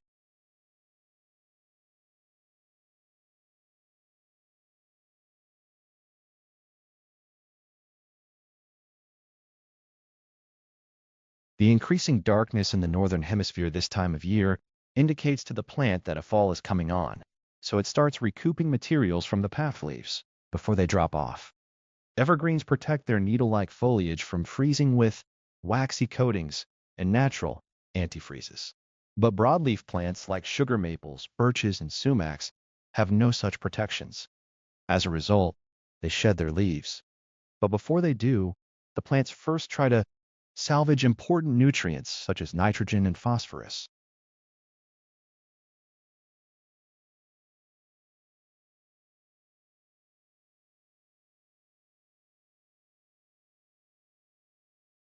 There comes a time in a desert ant's life when a piece of food is too large to ignore but too heavy to lift, and the only way to get it home is to adopt a new style of walking. The long-legged and speedy Cataglyphis fortis normally covers ground with a three-legged stride that moves two legs forwards on one side and one on the other. For the next step, the insect mirrors the move with its other three legs. But recordings of ants in the Tunisian desert reveal that when faced with oversized lumps of food 10 times their own weight, the forward tripod walking style is abandoned. Unable to lift the morsels in their mandibles, the ants drag the food backwards instead, moving all 6 legs independently. This is the first time we have seen this in any ants, said lead author Sarah Pfeffer at the University of Ulm in Germany. The ants' long legs already help keep their bodies away from the scorching desert floor and enable them to speed around at up to 60 centimeters per second. The researchers, who published the findings on ant locomotion and navigation in the Journal of Experimental Biology, believe that robotics will be one of the first technologies to benefit from the discovery.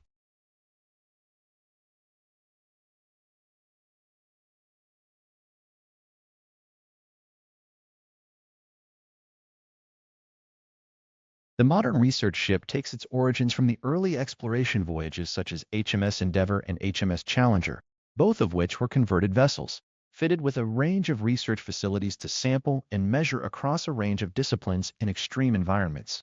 Early research vessels were fairly basic and simplistic compared to the state-of-the-art ships we see being developed today. Gradually, the trend of converting other vessels into research ships was challenged by the challenging demands of investigating increasingly complex areas of oceanographic research, such as physical, biological, and chemical oceanography, marine geology and geophysics, ocean engineering, and atmospheric science in one expedition. In order to carry out multidisciplinary research in extreme environments, specially designed research vessels became a requirement. Research ships are the primary source of oceanographic observations and will remain so for the foreseeable future. As time goes on, science is likely to be conducted in increasingly remote and environmentally challenging areas, including the polar seas, so the ability to operate with minimal interruptions from the natural elements remains unchanged from the days of the Challenger expedition.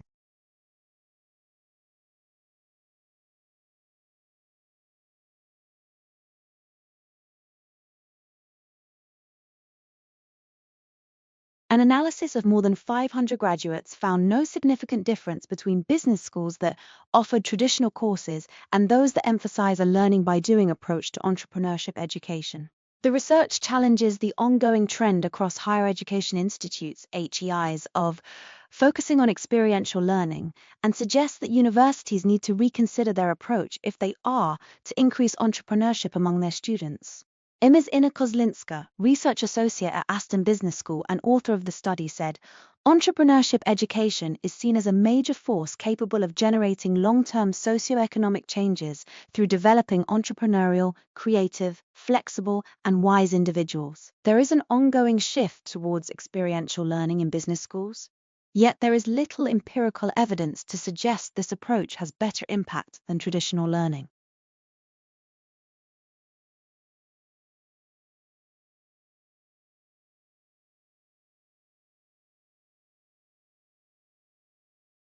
Interior design is a professionally conducted, practice-based process of planning and realization of interior spaces and the elements within.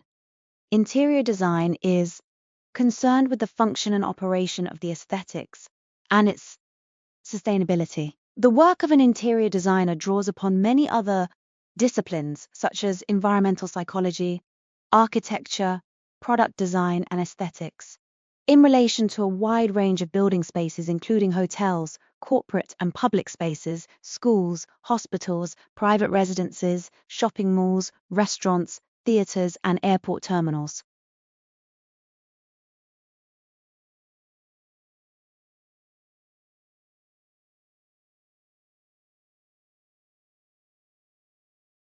Research has suggested that major stresses in our lives are life changes, for example, moving house, marriage, or relationship breakdown. Work-related factors, including unemployment and boredom, are also common causes of stress. Differences in personality may also play a part. A stress reaction is a response to a perceived threat. Different people perceive things in different ways, so a situation that one person finds very stressful might not be to someone else.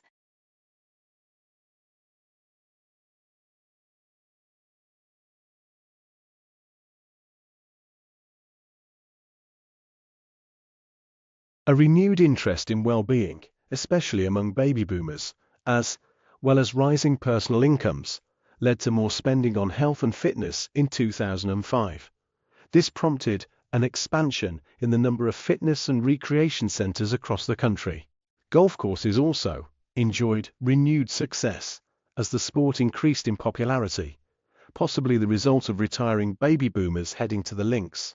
In 2005, households spent an average of $3,918 on recreation, up slightly from $3,678 in 2004. Items included in the 2005 figure are an average of $166 on sports and athletic equipment, $665 to buy and operate recreational vehicles such as snowmobiles, bicycles, and trailers, and $299 for the use of sports and recreation facilities.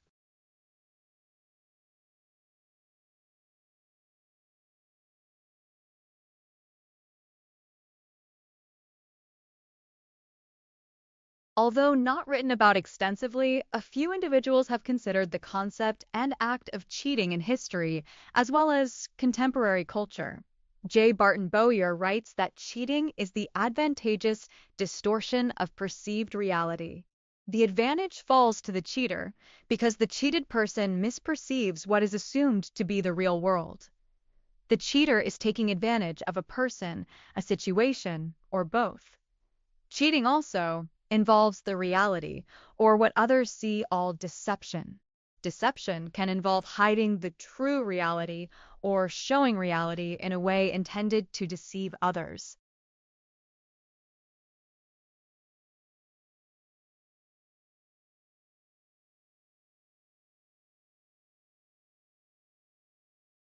It would be reassuring to think that the electorate choose who to vote for based on the candidate's track records and future policy promises.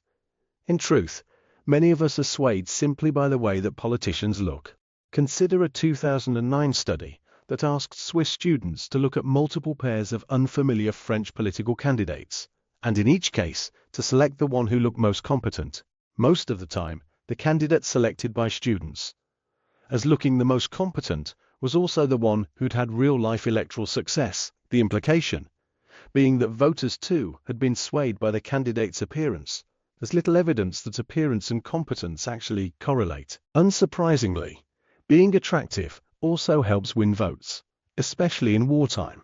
In peacetime, looking trustworthy is more of an advantage. Other research has shown that we're more likely to vote for male and female candidates with deeper voices.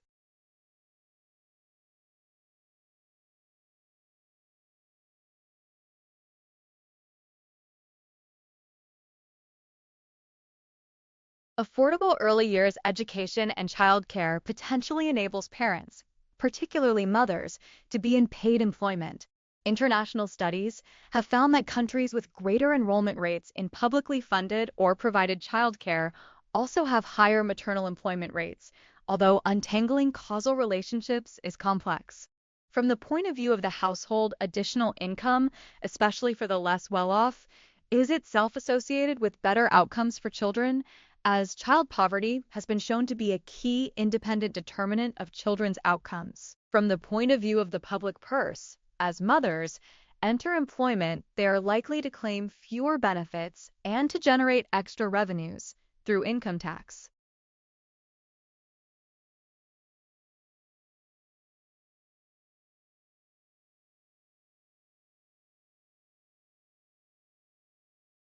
Some students say that they need complete quiet to read and study. Others study best in a crowded, noisy room because the noise actually helps them concentrate. Some students like quiet music playing, others do not. The point is, you should know the level of noise that is optimal for your own studying. However, one general rule for all students is that the television seems to be more of a distraction than music or other background noise. So, leave the TV off when you are reading or studying. Also, don't let yourself become distracted by computer games, email, or internet surfing.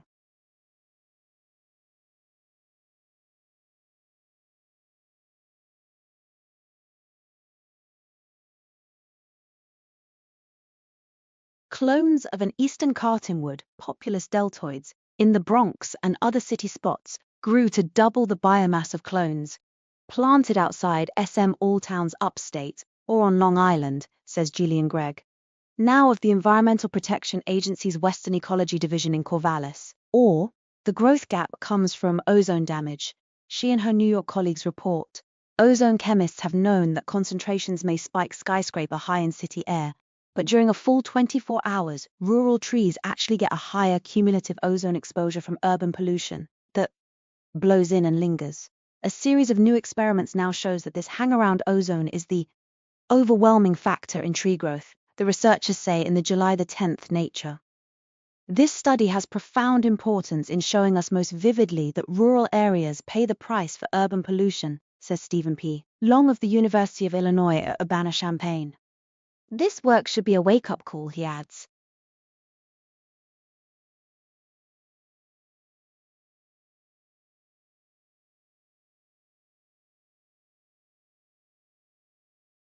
Participating regularly in physical activity has been shown to benefit an individual's health and well-being. Regular physical activity is important in reducing the risk of chronic diseases such as heart disease and stroke, obesity, diabetes, and some forms of cancer. The National Physical Activity Guidelines for Adults recommends at least 30 minutes of moderate intensity physical activity, preferably every day of the week, to obtain health benefits.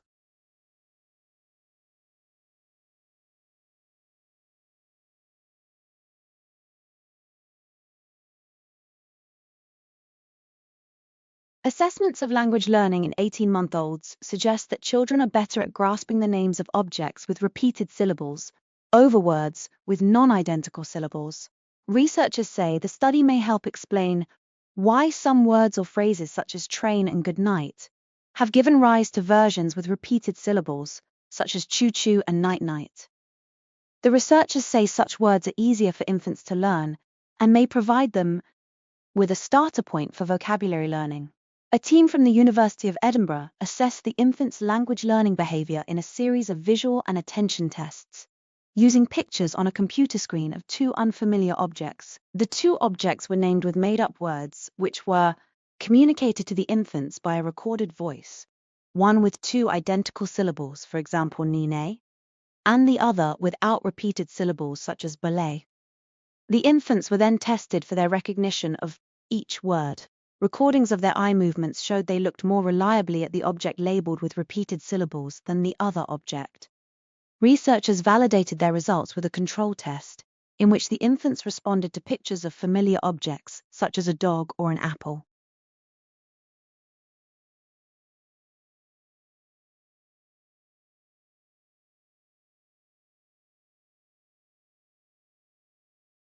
We now know through the work of neuroscientists that the human brain is wired to mimic other people. And this mimicry involves actual involuntary physiological experience in the observer. Human beings tend to imitate actions that they see. Physiologically, our brains include mirror neurons, which react to actions that are seen as if we are doing the action ourselves. It is largely an unconscious and automatic experience. When we hear people speak, observe their vocal nuances, watch their posture, gestures, and facial expressions, etc. Neural networks in our brains are stimulated by the shared representations, generating feelings within us that reflect the experience of those we are observing.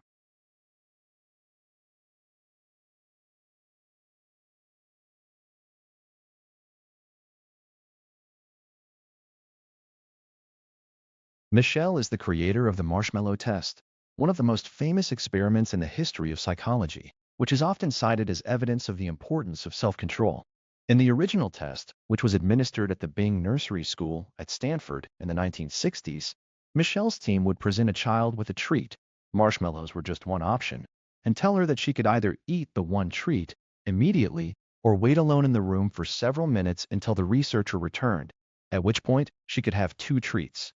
The promised treats were always visible, and the child knew that all she had to do to stop the agonizing wait was ring a bell to see all the experimenter back, although, in that case, she wouldn't get the second treat. The longer a child delayed gratification, Michel found, that is, the longer she was able to wait, the better she would fare later in life at numerous measures of what we now see all executive function.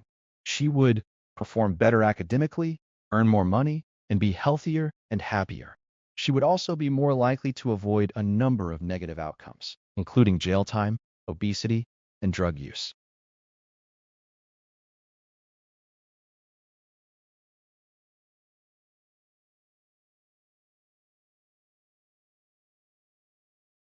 People in parts of Western Africa and Southwestern Asia were the first to realize that the dark, silvery rocks poking out of the earth could be worked into tools and weapons. Sometime around 1500 BC, evidence shows the metal was probably discovered there by accident when some ore was dropped into a fire and cooled into raw iron, historians think. The Eureka moment didn't reach Europe for another 500 years, traveling slowly north and west through Greece, Italy, Central Europe, and finally to the British Isles. With the spread of the famous Celtic tribes, the Celts diffused iron technology over much of the continent through warfare, where their victory was assured due to the strength of iron weapons. Perhaps not the most peaceful of cultural exchanges, but where the technology did travel, it caught on fast. Iron made life a lot easier in those days, when just living to the age of 45 was a feat by that time. Much of Europe had settled into all-village life, toiling the soil with bronze and stone tools. Iron farming tools such as sickles and plow tips made the process more efficient and allowed farmers to exploit tougher soils, try new crops, and have more time for other activities.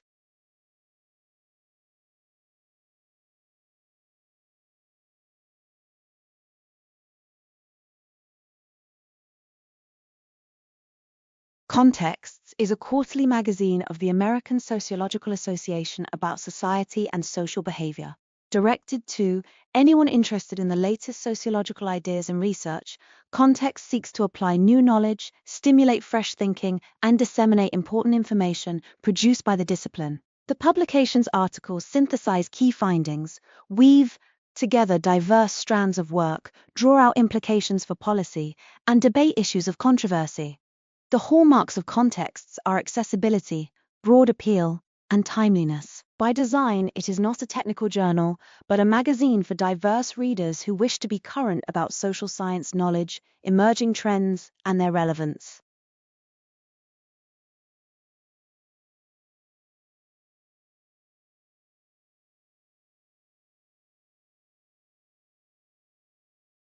The universality of story feature films are narratives.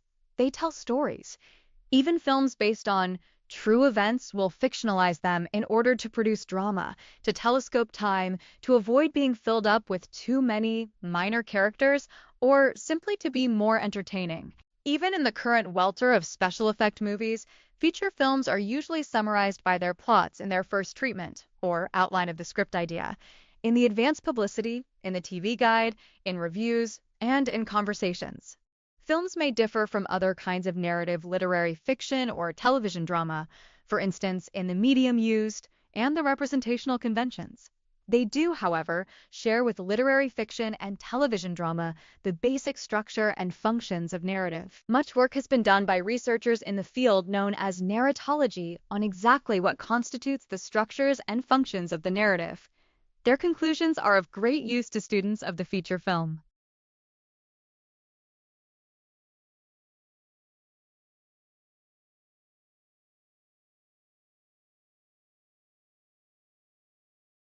Many tests have shown that, in a very broad way, people in most parts of the world have similar color preferences. Blue is the most preferred and popular hue, followed in order by red, green, purple, yellow, and orange.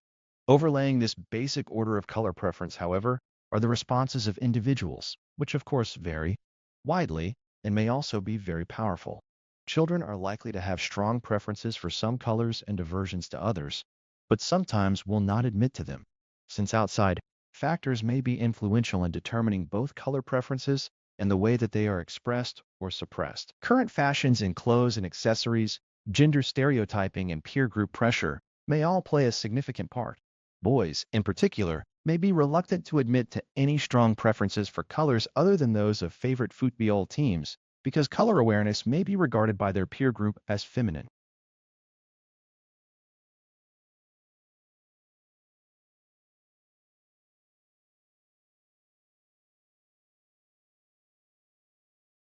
At the end of the colonial era, as many new nations gained independence, relative levels of economic development became an important criterion by which to distinguish between countries. The former colonial powers and wealthier parts of the world generally became known as advanced industrial or developed countries, while former colonies and poorer nations became known as less developed or, more positively, developing countries. Critics of the uneven distribution of wealth across the globe highlighted the role which wealth creation in some places had played in impoverishing poorer nations, and rather described them as actively underdeveloped. The question as to whether economic change is developing or underdeveloping countries remains a vital issue, as the debate over sweatshops highlights.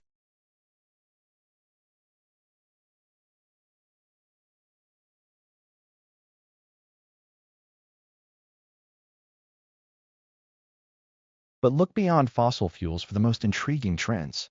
One is that the energy intensity of the world economy, the amount of energy it takes to produce $1 worth of income, keeps falling at a rate of about 2%. What this means is that even without any change in the relative shares of fossil-based and fossil-free sources in the world's energy mix, we could have 2% annual economic growth without increasing carbon emissions from energy use. Of course, that is not enough to address climate change, and we need more economic growth than that.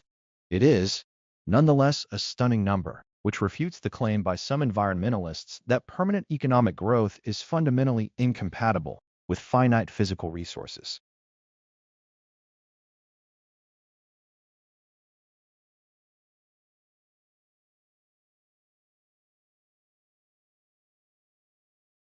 Paraphrasing is often defined as putting a passage from an author into your own words. However, what are your own words? How different must your paraphrase be from the original? The answer is, it should be considerably different. The whole point of paraphrasing is to show you have read and understood another person's ideas and can summarize them in your own writing style rather than borrowing their phrases. If you just change a few words or add some bits of your own to an otherwise reproduced passage, you will probably be penalized for plagiarism. You should aim to condense and simplify a writer's ideas and describe them using different sentence structures and expressions. It is also important to credit the original writer by referencing.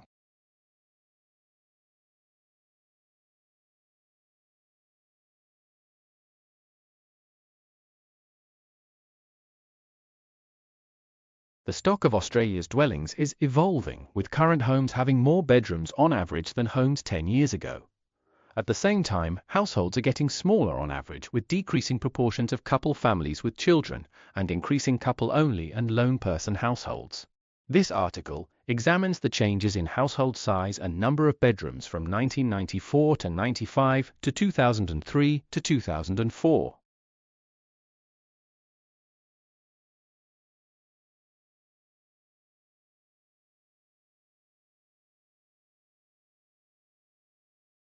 Mechanical engineering was at the heart of Taylor's theorizing, providing the context for its development, the worldview by which it was sustained, and, finally, the justification for its widespread application.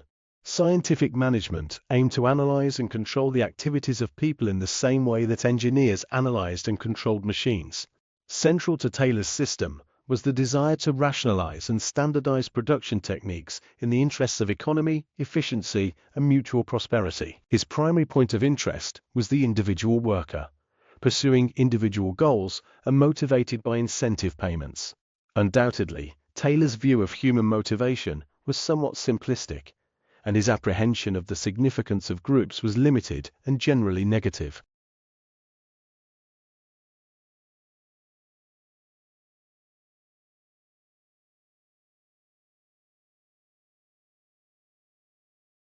The environmental impact of the global textile industry is hard to overstate. 1/3 of the water used worldwide is spent fashioning fabrics. For every ton of cloth produced, 200 tons of water is polluted with chemicals and heavy metals. An estimated 1 trillion kilowatt hours of electricity powers the factories that card and comb, spin and weave, and cut and stitch materials into everything from t-shirts to towels, leaving behind mountains of solid waste and a massive carbon footprint. Where the industry is today is not really sustainable for the long term, says Shreyasgar Chaudhary, chief executive of Pratibha Syntex, a textile manufacturer based outside Indore, India. With something of an "if you build it, they will come" attitude, Mr. Chaudhary has steered Pratibha toward the leading edge of eco-friendly textile production. Under his direction, Pratibha began making clothes with organic cotton in 1999. Initially, the company couldn't find enough organic farms growing cotton in central India to supply its factories. To meet production demands, Chaudhary's team had to convince conventional cotton farmers to change their growing methods. Pratibha provided seeds, cultivation instruction, and a guarantee of fair trade prices for their crops. Today, Pratibha has a network of 28,000 organic cotton growers across the central states of Madhya Pradesh, Maharashtra, and Orissa.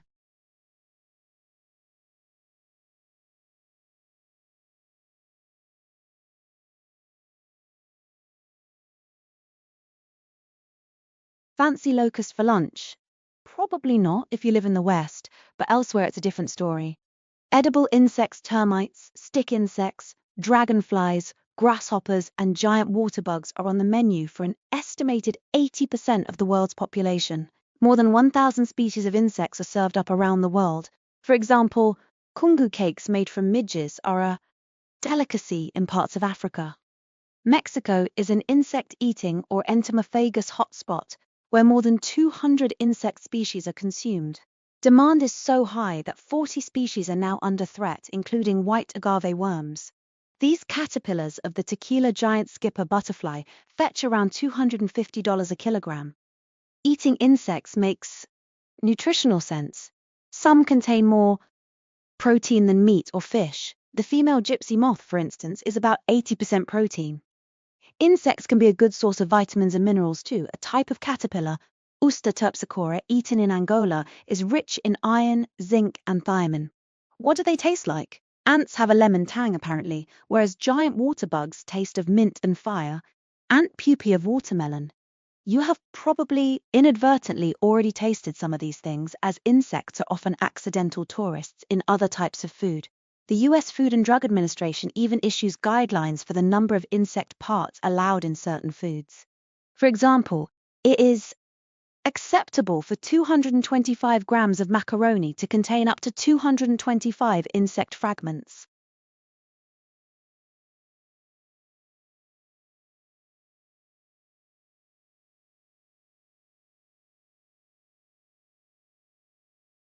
While workers worry about whether robots will take their jobs, teachers are wondering how to use education to insulate the next generation from such a fate. This has worked before. When the last wave of automation swept the developed world at the start of the 20th century, policymakers decided education was the answer. If machines were going to substitute for brawn, they reasoned more people would need to use their brains. The US invested heavily in education with good results. Workers reap the benefits through better jobs and higher wages. Economists Andrew McAfee and Eric Brynjolfsson summed it up like this: the Industrial Revolution started a race between technology and education, and for most of the 20th century, humans won that race.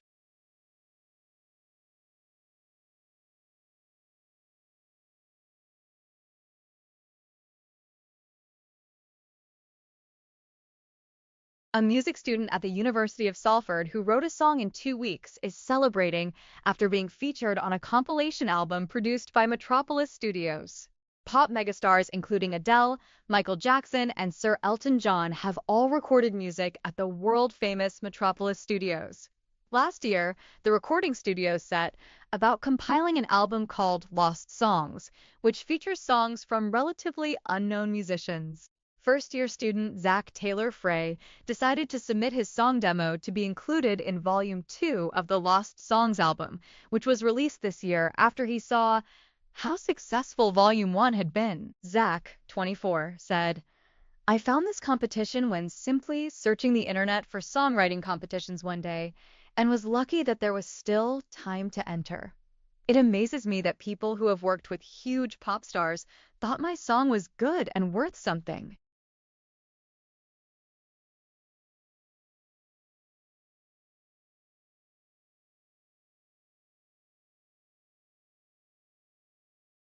Whether you want to exercise and stay healthy, train professionally with like-minded people, or indulge your competitive streak, Trinity Sport and Fitness have it covered.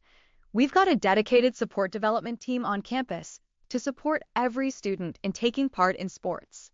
You might want to participate in sports competitions, volunteer with a local sports class, or simply play for fun with our social sport program.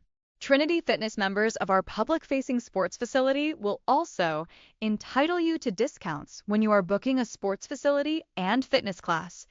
You will also get an opportunity to benefit from tailored personal training, free activities events, and lots more.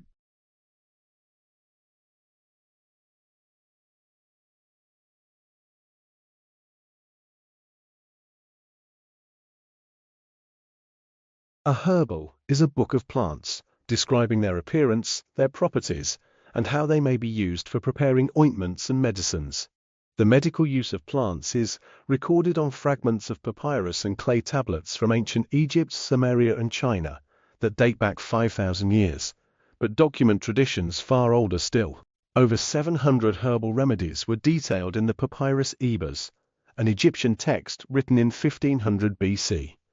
Around 65 BC, a Greek physician called Dioscorides wrote a herbal that was translated into Latin and Arabic, known as De Materia Medica. It became the most influential work on medicinal plants in both Christian and Islamic worlds until the late 17th century.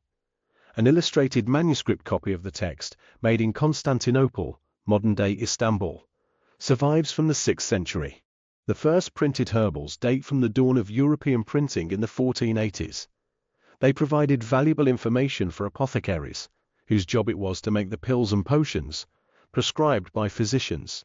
In the next century, landmark herbals were produced in England by William Turner, considered to be the father of British botany, and John Gerard, whose illustrations would inspire the floral fabric, wallpaper, and tile designs of William Morris 4 centuries later.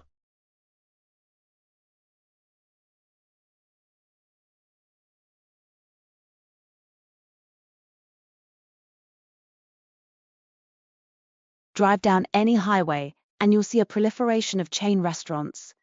Most likely, if you travel long and far enough, you'll see McDonald's Golden Arches, as well as signs for Burger King, Hardee's, and Wendy's, the Big Four of burgers. Despite its name, though, Burger King has fallen short of claiming the burger crown, unable to surpass market leader McDonald's No. 1 sales status.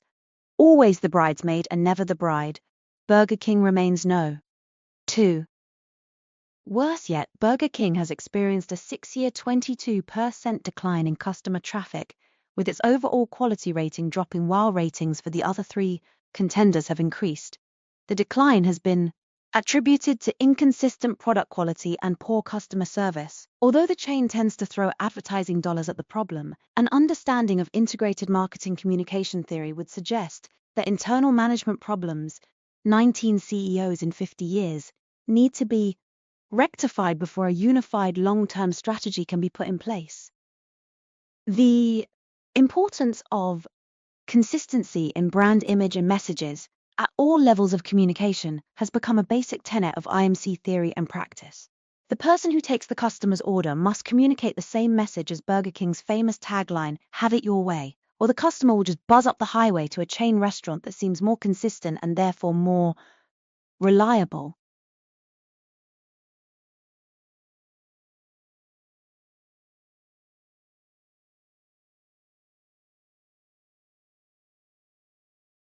One distinguishing feature of the business is its economic character.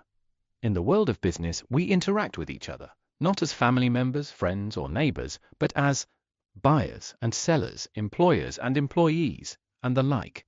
Trading, for example, is often accompanied by hard bargaining, in which both sides conceal their full hand and perhaps engage in some bluffing. And a skilled salesperson is well versed in the art of arousing a customer's attention, sometimes by a bit of puffery, to clinch the sale. Still, there is an ethics of trading that prohibits the use of false or deceptive claims and tricks, such as bait-and-switch advertising.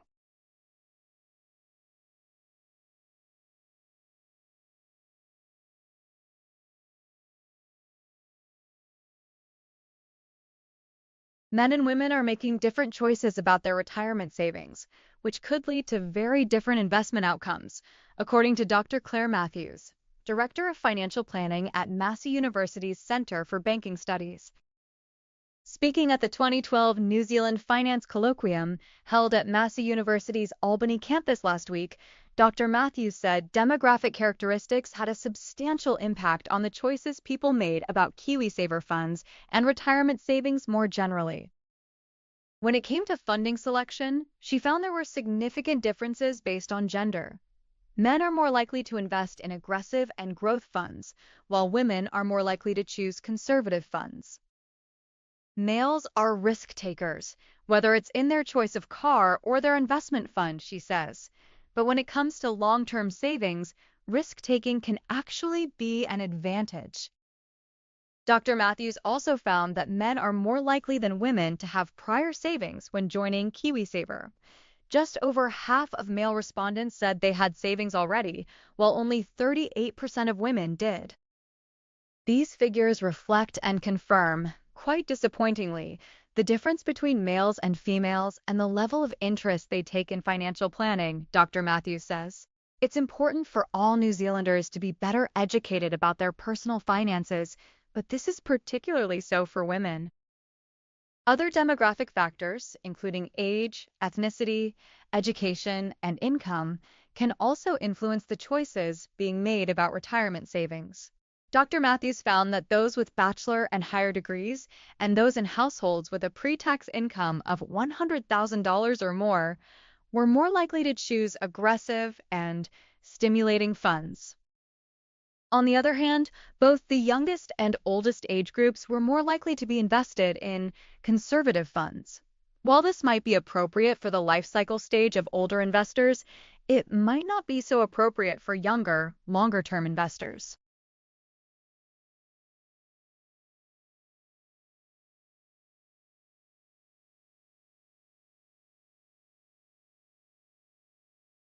With about 1.5 billion non-native speakers, English has become the world's own language. Such dominance has its downside, of course. There are now about 6,800 languages left in the world, compared with perhaps twice that number back at the dawn of agriculture. Thanks in part to the rise of Uber languages, most importantly English, the remaining languages are now dying at the rate of about one a fortnight. Want to learn Busuu, anyone? Then you'd better head to Cameroon fast, before one of the language's last 8 speakers kicks the bucket, as the Busuu presumably doesn't say.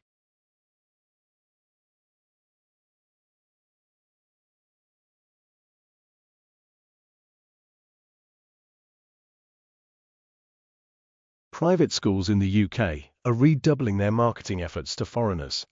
Almost a third of the 68,000 boarding pupils at such schools already come from overseas. But now, with many UK residents unwilling or unable to afford the fee, top boarding schools edging towards 30 address the $49,759 a year and a cultural point. Shift away from boarding. Many schools are looking abroad to survive. Overseas students now account for about £500 million of fee income a year for boarding schools in the UK. They come from Hong Kong, China, Germany, Russia and Spain, as well as from Africa, South Korea and other parts of Europe.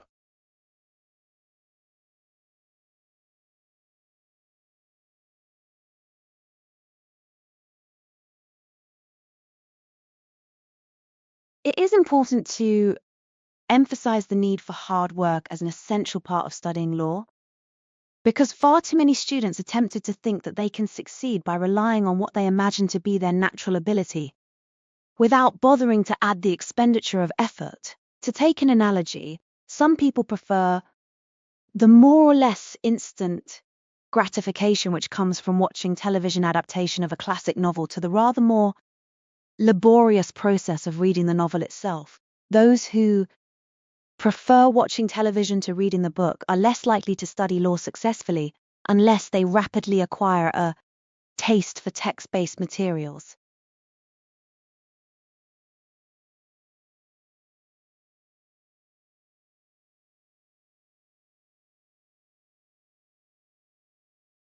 Organizations need to integrate their sales activities more, both internally and with customers' needs, according to a new book co-authored by an academic at the University of East Anglia.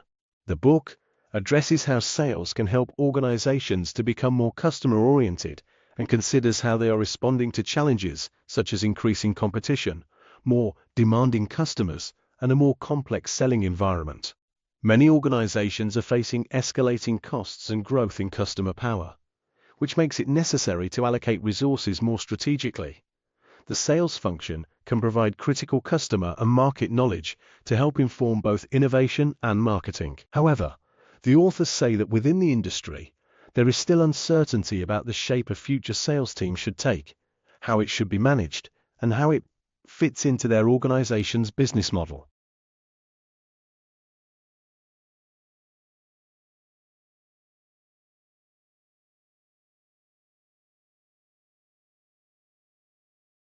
Traditionally, mass communications research has conceptualized the process of communication in terms of a circulation circuit or loop. This model has been criticized for its linearity, sender/message/receiver, for its concentration on the level of message exchange and the absence of a structured conception of the different moments as a complex structure of relations. But it is also possible and useful to think of this process in terms of a structure produced and sustained through the articulation of linked but distinctive moments: production, circulation, distribution/consumption, reproduction. This would be to think of the process as a complex structure in dominance, sustained through the articulation of connected practices. each of which, however, retains its distinctiveness and has its specific modality, its forms and conditions of existence.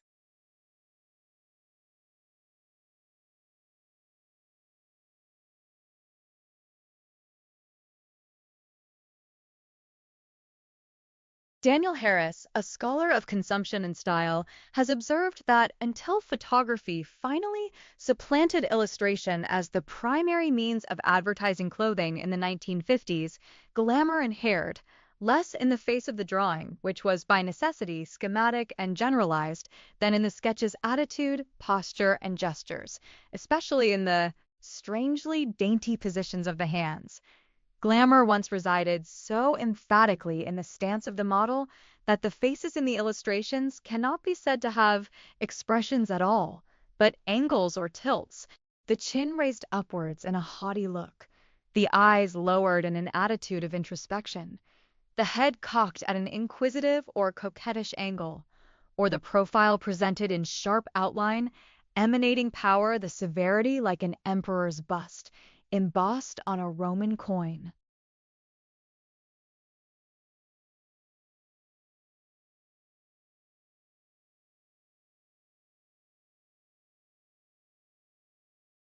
Bones are extremely strong. One of their main functions is to protect organs. For example, the skull protects the brain, ribs protect the heart and lungs. There are three types of joints, including fixed joints, slightly movable joints, and freely moving joints.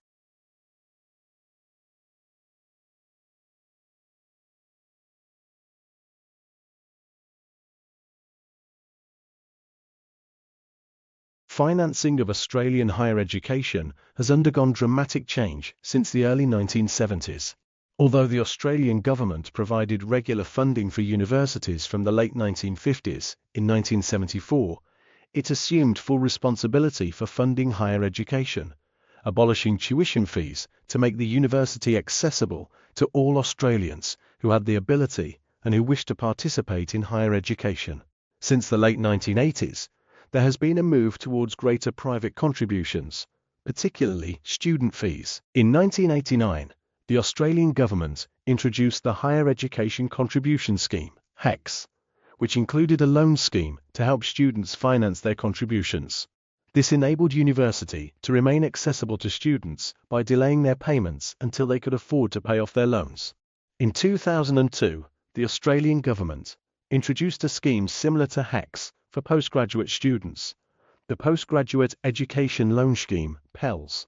Funding for higher education comes from various sources.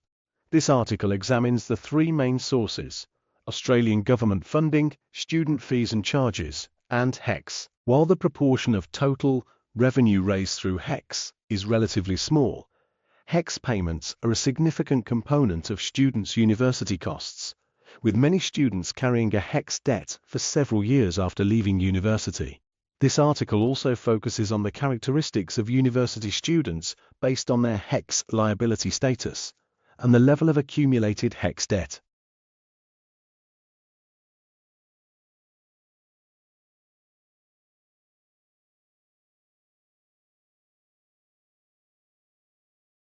Never has the carbon footprint of multinational corporations been under such intense scrutiny.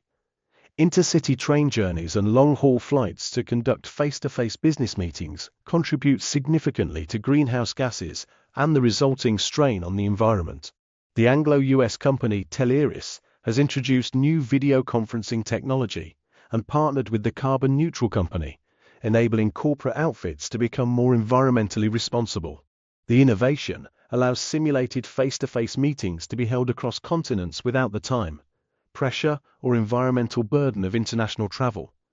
Previous designs have enabled video conferencing on a point-to-point, dual-location basis. The firm's VirtualLive technology, however, can bring people together from up to 5 separate locations anywhere in the world, with unrivaled transmission quality.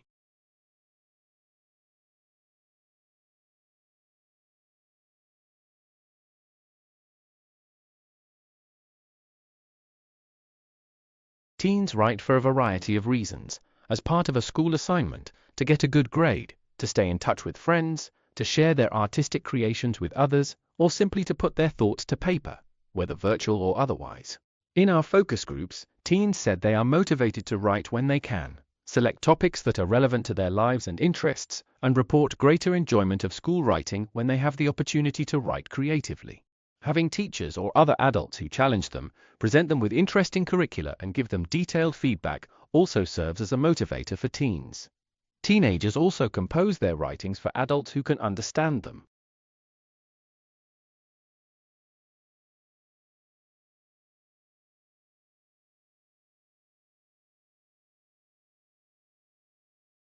The process of delegation comprises the decision to delegate, the briefing, and the follow-up.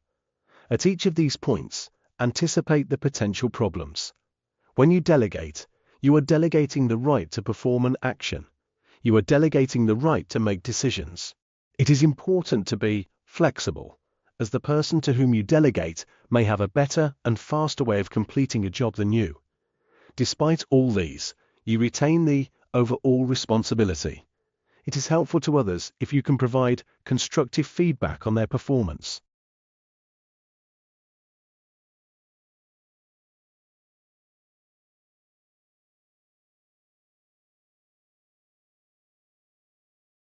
Music is an important part of our lives. We connect and interact with it daily and use it as a way of projecting our self-identities to the people around us.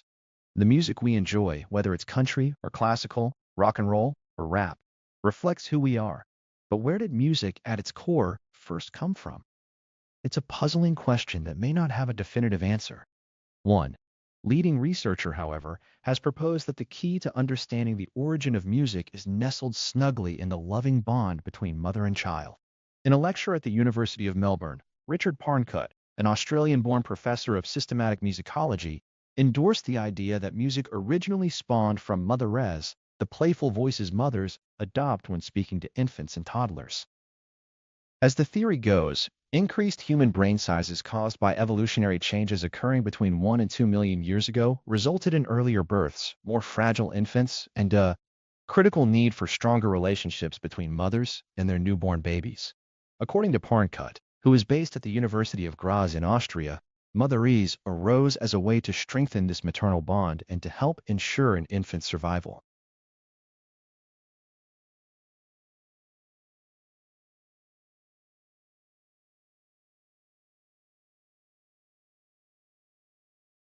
This course provides students with an in-depth understanding of the exciting disciplines of politics and international relations and commerce. Students will learn about the workings of political institutions in countries around the world and explore the complex field of relations between nations.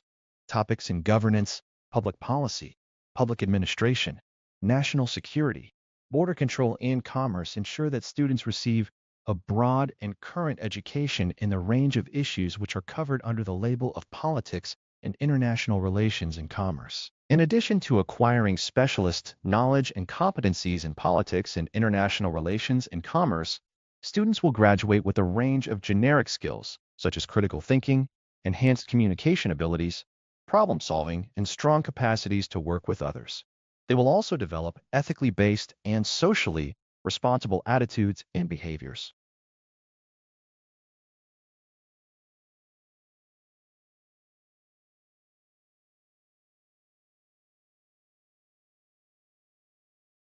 Chemistry is an extremely important topic in physiology. Most physiological processes occur as the result of chemical changes that occur within the body. These changes include the influx/efflux of ions across a neuron's membrane, causing a signal to pass from one end to the other. Other examples include the storage of oxygen in the blood by a protein as it passes through the lungs for usage throughout the body.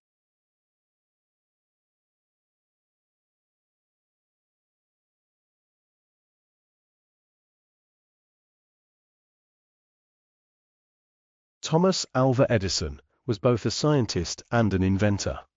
Born in 1847, Edison would see tremendous change take place in his lifetime. He was also to be responsible for making many of those changes occur. When Edison was born, society still thought of electricity as a novelty, a fad. By the time he died, entire cities were lit by electricity.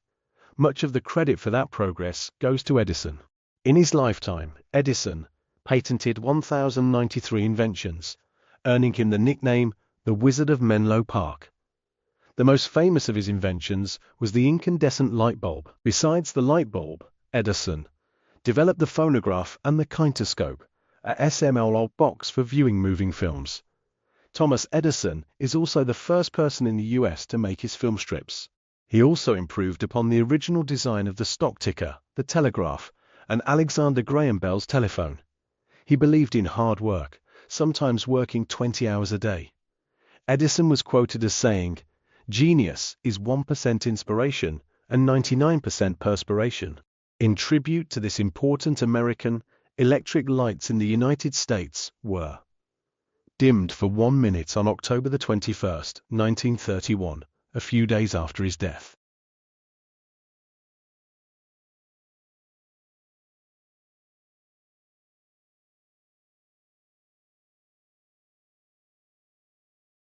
The narrative of law and order is located fundamentally at the level of individual guilt and responsibility. Criminal acts are seen as individual issues of personal responsibility and culpability, to which the state responds by way of policing, prosecution, adjudication, and punishment. This is but one level at which crime and criminal justice can be analyzed. The problem is that so often analysis ends there, at the level of individual action, characterized in terms of responsibility, guilt, evil. In few other areas of social life does individualism have this hold. To take but one instance, it would be absurd to restrict analysis of obesity to individual greed. It should similarly be widely seen as absurd to restrict analysis of criminal justice issues to the culpability of individuals.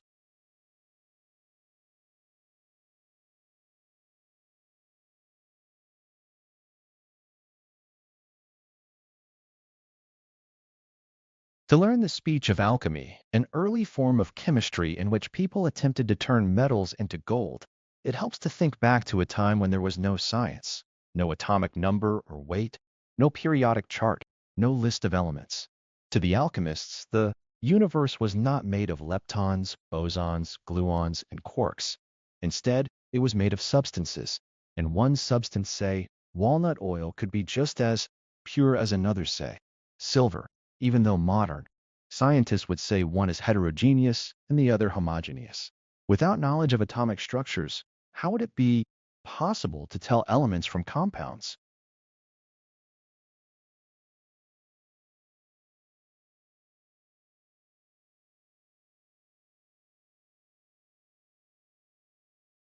Seminars are not designed to be mini lectures. Their educational role is to provide an opportunity for you to discuss interesting and/or difficult aspects of the course. This is founded on the assumption that it is only by actively trying to use the knowledge that you have acquired from lectures and texts that you can achieve an adequate understanding of the subject. If you do not understand a point, it is highly unlikely that you will be the only person in the group in that position. You will invariably be undertaking service for the entire group if you come to the seminar equipped with questions on matters which you feel you did not fully understand. The seminar is to provoke discussion.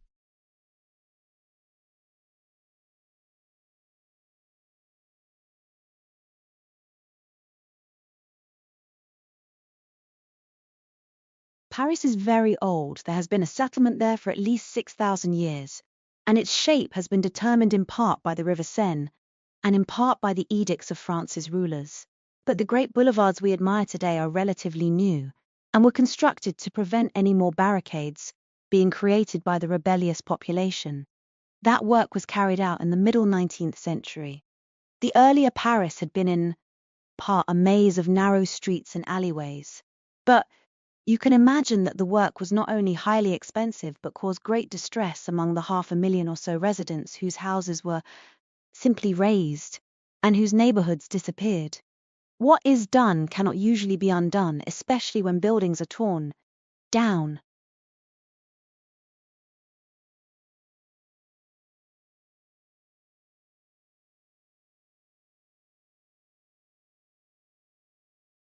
At the beginning of the 21st century, the relationship between standard and non-standard language is, evidently, still an uncertain one. We are at a transitional point between two eras. We seem to be leaving an era when the rules of standard English, as elected and defined by prescriptive grammarians, totally conditioned our sense of acceptable usage, so that all other usages and varieties were considered to be inferior or corrupt, and excluded from serious consideration. And we seem to be approaching an era when non-standard usages and varieties previously denigrated or ignored are achieving a new presence and respectability within society, reminiscent of that found in Middle English when dialect variation in literature was widespread and uncontentious. But we are not there yet. The rise of standard English has resulted in a confrontation between the standard and non-standard dimensions of the language which has lasted for over 200 years, and this has had traumatic consequences which will take some years to eliminate. Once people have been given an inferiority complex about the way they speak or write, they find it difficult to shake off.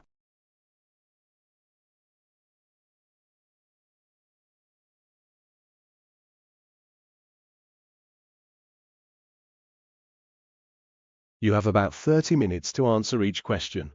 You must take account of how many marks are available for each part when you answer it. Even if you think you can write more, don't spend 15 minutes answering a part worth only 5 marks. Leave space at the end of your answer and come back to it if you have time to spare later. And if you can't think of an answer to some part, leave a space and move on to the next part. Don't write about something else if you don't know the correct answer. This is just a waste of your valuable time and the examiner's.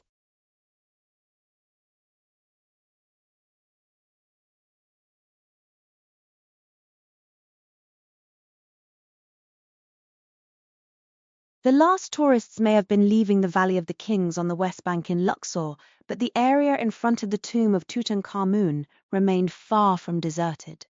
Instead of the tranquility that usually descends on the area in the evening, it was a hive of activity. TV crews trailed masses of equipment, journalists milled, and photographers held their cameras at the ready. The reason? For the first time since Howard Carter discovered the tomb in 1922, the mummy of Tutankhamun was being prepared for public display. Inside the subterranean burial chamber, Egypt's archaeology supremo Zahi Hawass, accompanied by 4 Egyptologists, 2 restorers and 3 workmen, were slowly lifting the mummy from the golden sarcophagus where it has been rested, mostly undisturbed, for more than 3,000 years. The body was then placed on a wooden stretcher and transported to its new home, a high-tech, climate-controlled plexiglass showcase located in the outer chamber of the tomb, where, covered in linen, with only the face and feet exposed, it now greets visitors.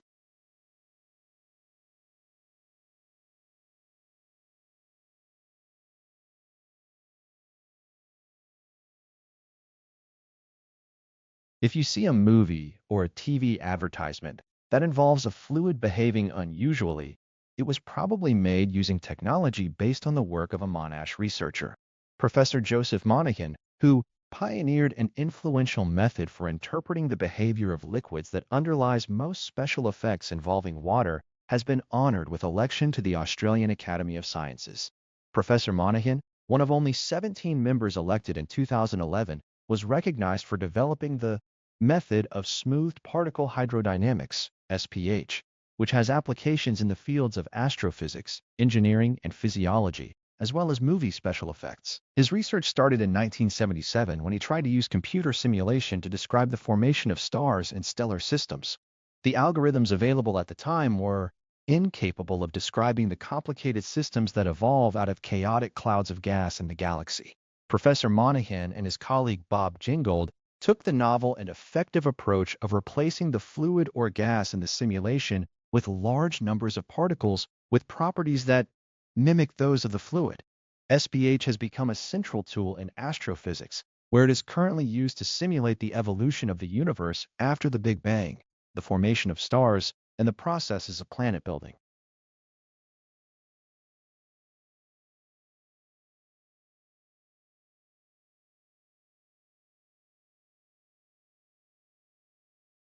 This summer, 41 UBC alumni and friends participated in expeditions to the Canadian Arctic and the legendary Northwest Passage. Presentations, conversations, and learning accompanied their exploration of the great outdoors aboard the Russian-flagged Academic Fill. designed and built in Finland as a scientific research vessel in 1989. Her bridge was open to passengers virtually 24 hours a day. Experts on board presented on topics including climate change, wildlife, Inuit culture and history, and early European explorers. UBC professor Michael Byers presented on the issue of Arctic sovereignty, a growing cause of debate as the ice melts, new shipping routes open, and natural resources become accessible. Recommended pre-trip reading was late UBC alumnus Pierre Burton's book, The Arctic Grail.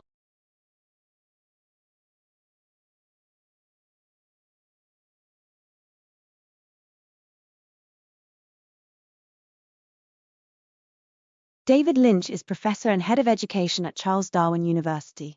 Prior to this, he was sub-dean in the Faculty of Education and Creative Arts at Central Queensland University and foundation head of the university's Noosa campus. David's career in education began as a primary school teacher in Queensland in the early 1980s and progressed to 4 principal positions before entering higher education.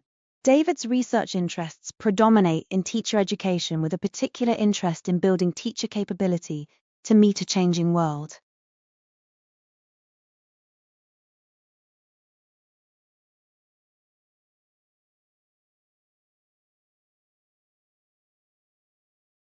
Egg-eating snakes are a SML group of snakes whose diet consists only of eggs.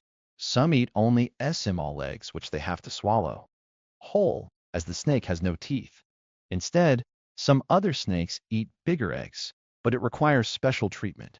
These snakes have spines that stick out from the backbone. The spines crack the egg open as it passes through the throat.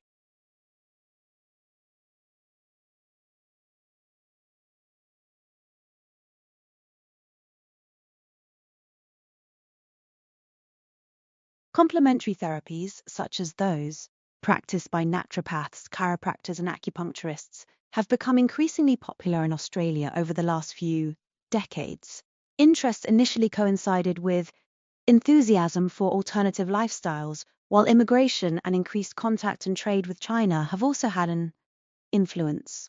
The status of complementary therapies is being revisited in a number of areas: legal regulation, the stances of doctors' associations, their inclusion in medical education, and scientific research into their efficacy.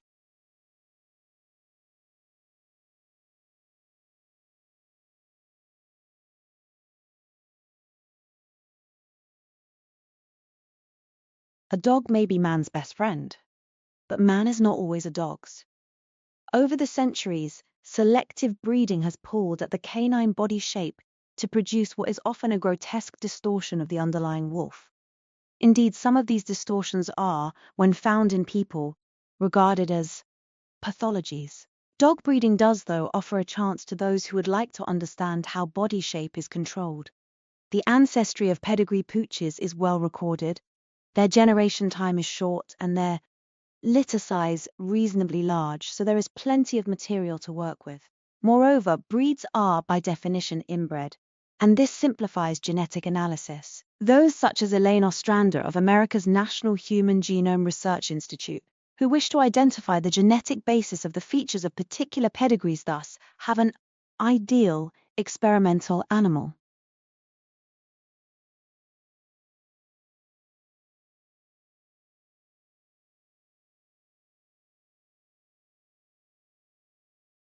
What history books tell us about the past is not everything that happened, but what historians have therefore selected.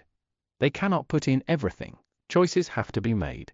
Choices must similarly be made about which aspects of the past should be formally taught to the next generation in the shape of school history lessons. So, for example, when a national school curriculum for England and Wales was first discussed at the end of the 1980s, the history curriculum was the subject of considerable public and media interest. Politicians argued about it. People wrote letters to the press about it. The Prime Minister of the time, Margaret Thatcher, intervened in the debate. Let us think first about the question of content. There were 2 main camps on this issue: those who thought the history of Britain should take pride of place, and those who favoured what was referred to as world history.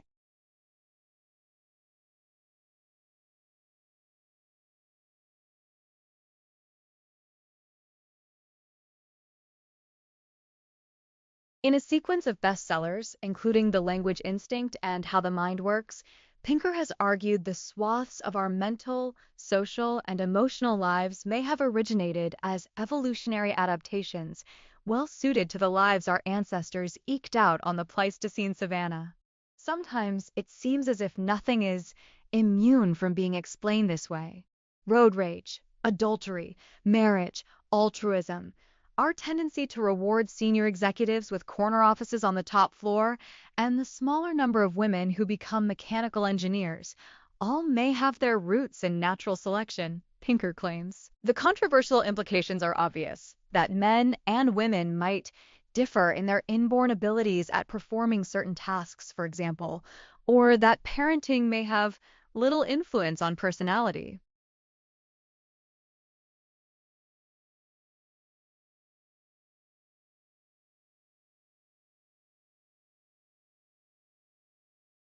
Omniscience may be a foible of men, but it is not so of books. Knowledge, as Johnson said, is of two kinds. You may know a thing yourself, and you may know where to find it.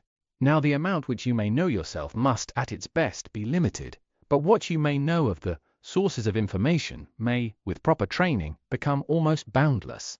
And here come the value and use of reference books, the working of one book in connection with another, and applying your intelligence to both. By this means we get as near to that omniscient volume which tells everything as ever we shall all get. And although the single volume or work which tells everything does not exist, there is a vast number of reference books in existence, knowledge and proper use of which is essential to every intelligent person. Necessary as I believe reference books to be, they can easily be made to be contributory to idleness, and too mechanical a use should not be made of them.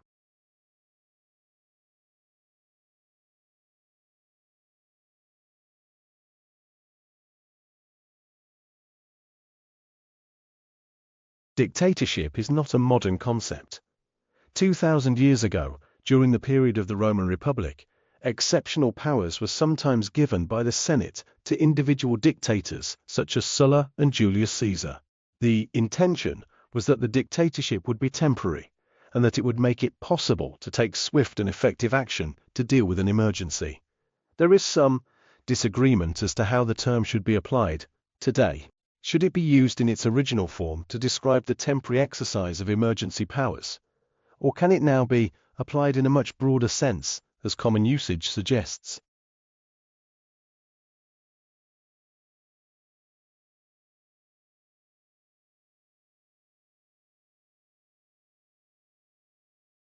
Currently, there is concern about the increasing amount of time children spend engaged in sedentary activities.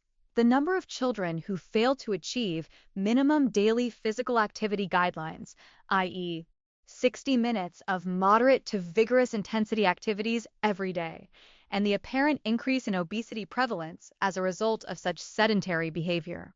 Screen-based activities, including television viewing and playing computer games, are among the most frequently observed sedentary activities that children partake, with children spending 2.5 to 4 per day participating in such activities. The introduction of active video games, AVGs, into the gaming market presents an opportunity to convert traditional sedentary screen time into active screen time, and thus increase total daily energy expenditure, EE. Modern AVGs utilize cameras and motion sensors to allow the gamer to physically perform a variety of actions, dependent on the console, such as swinging a tennis racket or running. The most demanding AVGs provided similar responses to walking and, based on international standards, should be classified as low-intensity activities.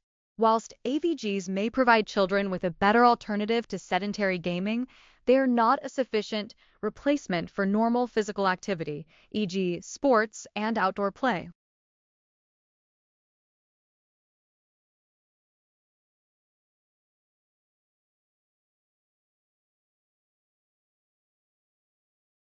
The discovery of a set of what look like ancient hominin footprints on the island of Crete could throw our understanding of human evolution into disarray. Received wisdom is that after splitting from the chimp lineage, our hominin ancestors were confined to Africa until around 1.5 million years ago. The prints found in Crete, however, belong to a creature that appears to have lived 5.7 million years ago, suggesting a more complex story. More research is needed to confirm what kind of animal made them. However, the prints seem to have been made by a creature that walked upright on the soles of clawless feet rather than on its toes, with a big toe positioned like our own, rather than sticking out sideways like an ape's. It may yet turn out to have been a previously unknown non-hominin that had evolved with a human-like foot. But the explanatory paper in the Proceedings of the Geologists Association is not the first to suggest that hominins could have originated in Europe. A few months ago, a team put forward evidence gleaned from fossils found in Greece and Bulgaria that a 7.2 million-year-old ape known as Greykopithecus was in fact a hominin.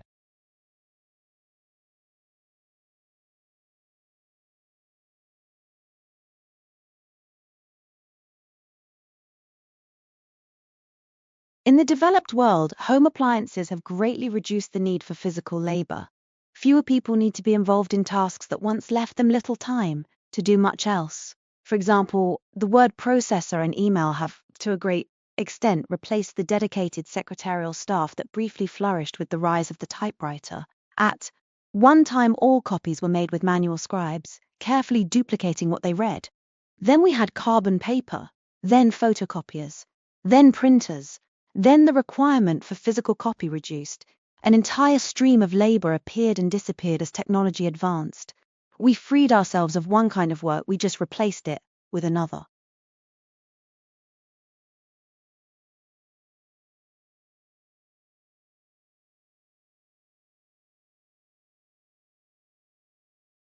The 6 programs represented here report that word of mouth is by far their most effective recruitment tool, particularly because it typically yields candidates who are similar to previously successful candidates. Moreover, satisfied candidates and school systems are likely to spread the word without any special effort on the part of their program. Other, less personal advertising approaches, such as radio and television spots and local newspaper advertisements, have also proven fruitful, especially for newer programs. New York uses a print advertising campaign to inspire dissatisfied professionals to become teachers. Subway posters send provocative messages to burned out or disillusioned professionals. Tired of diminishing returns? Invest in NYC Kids was just one of many Madison Avenue-inspired invitations. News coverage has also proven to be a boon to alternative programs. When the New York Times, for example, ran a story about the district's alternative route program, 2,100 applications flooded in over the next 6 weeks.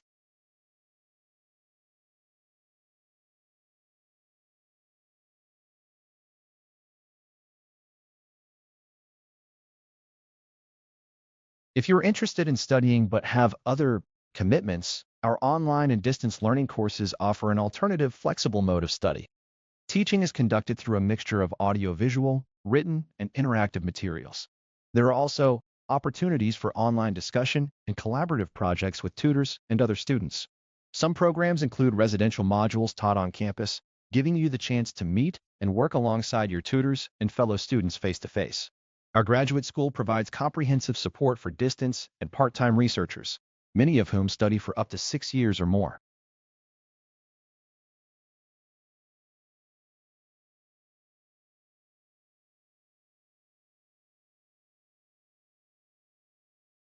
People are spending twice as much time online compared to 10 years ago, fueled by increasing use of tablets and smartphones. The biggest increase has been among young adults, with time spent online almost tripling from 10 hours and 24 minutes each week in 2005 to 27 hours and 36 minutes in 2014. In total, the average adult spends more than 20 hours online a week, which includes time spent on the internet at work. Meanwhile, the average person spends 2.5 hours every week online while on the move, away from their home, work, or place of study. This is a 5-fold increase from 2005, when the figure was just 30 minutes. Overall, the proportion of adults using the internet has risen by half, from 6 in 10 in 2005 to almost 9 in 10 today, according to Ofcom's Media Use and Attitudes 2015 report, which questioned 1,890 adults aged 16 and over about their internet consumption habits.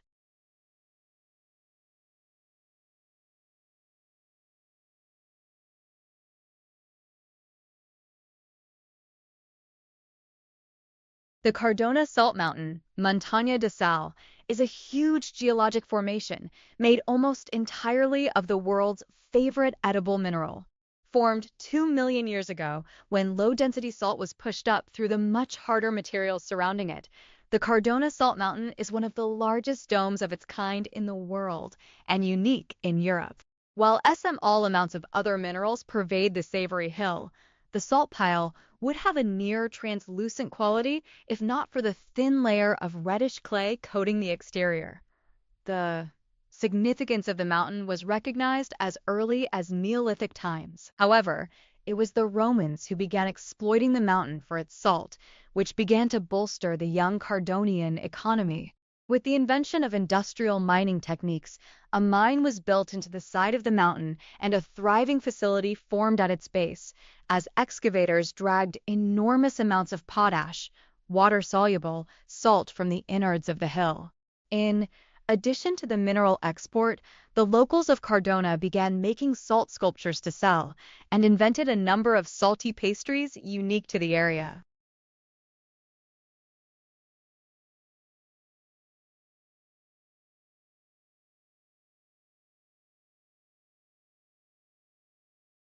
Part of the fun of experimenting with granular materials, says Stephen W. Morris, is the showmanship. In one stunt that he has demonstrated in settings ranging from high school classrooms to television studios, the University of Toronto, physicist loads clear plastic tubes with white table salt and black sand and starts them rotating.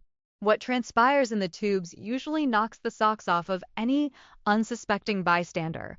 Instead of mixing into a drab gray sameness, the sand particles slowly separate into crisp black bands cutting across a long, narrow field of salt. As the spinning continues, some bands disappear and new ones arise. It's a parlor trick, Morris says.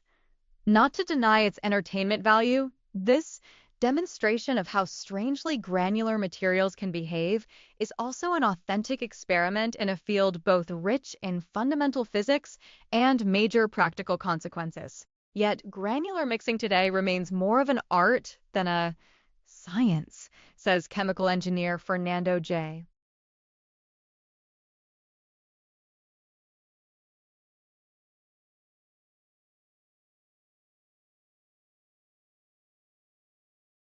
The best way to experience the museum is from the top floor down. One emerges from the elevators into a spacious hallway.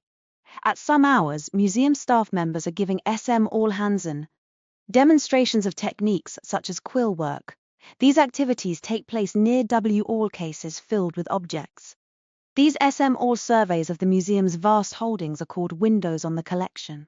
Appearing on every floor in the halls that overlook the rotunda, these display cases serve as a kind of visible storage, presenting a panoply of objects and materials.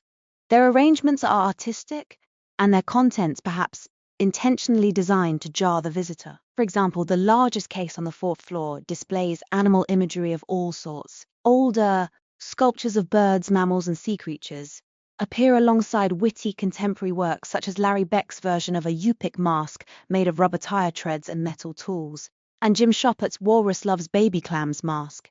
Recently made ivory carvings challenge the common distinction between so-called authentic fine art and commodity, a distinction which may be passé in the academic world but which still holds strong among much of the general public.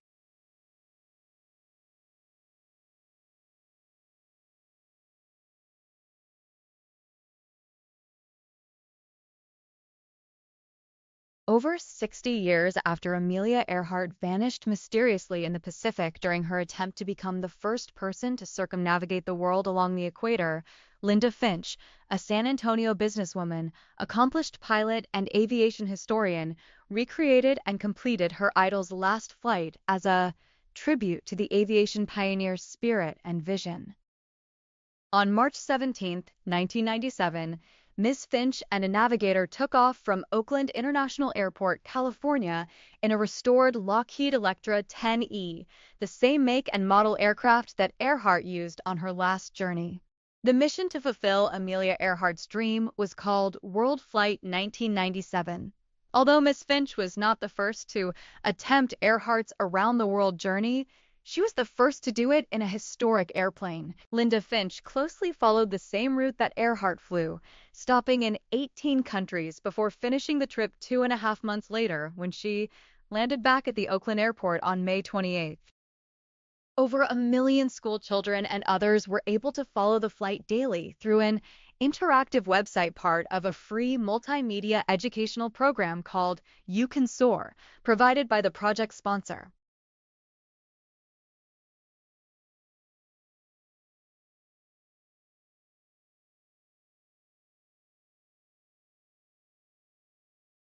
Emerald is defined by its green color. To be an emerald, a specimen must have a distinctly green color that falls in the range from bluish green to slightly yellowish green. To be an emerald, the specimen must also have a rich color. Stones with weak saturation or light tone should be called green beryl. If the beryl's color is greenish blue, then it is an aquamarine. If it is greenish yellow, it is heliodor. This color definition is a source of confusion, which hue, tone, and saturation combinations are the dividing lines between green beryl and emerald. Professionals in the gem and jewelry trade can disagree on where the lines should be drawn. Some believe that the name emerald should be used when chromium is the cause of the green color, and that stones colored by vanadium should be called green beryl. Calling a gem an emerald instead of a green beryl can have a significant impact upon its price and marketability. This color confusion exists within the United States. In some other countries, any beryl with a green color, no matter how faint, is called an emerald.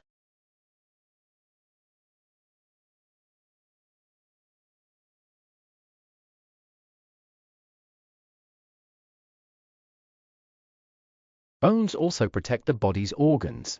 The skull protects the brain and forms the shape of the face. The spinal cord, a pathway for messages between the brain and the body, is protected by the backbone or spinal column.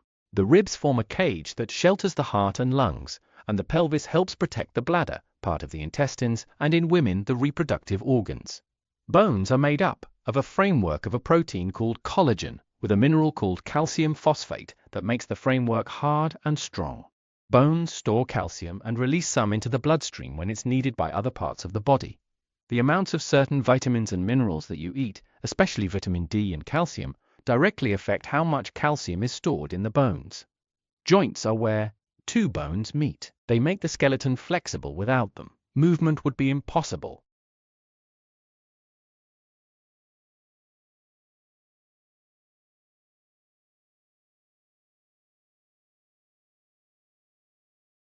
Populations can change through three processes: fertility, mortality, and migration.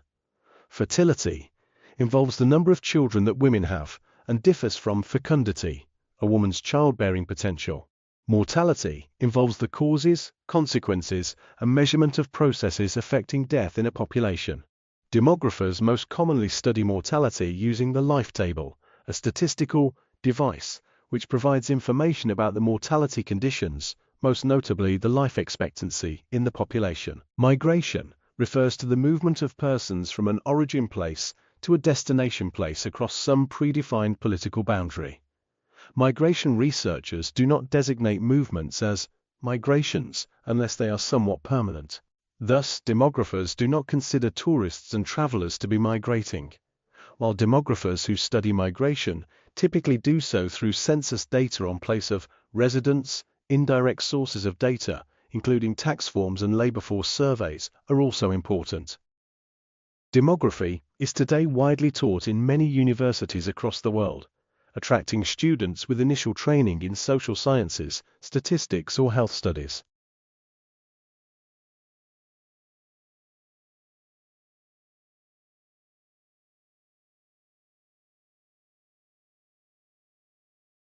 The APS supports the development of an Australian curriculum for psychological science. The APS Division of Psychological Research, Education and Training, DPRET, in consultation with teacher and curriculum representatives from every state and territory in Australia, has developed a proposed framework for senior secondary school studies in psychological science.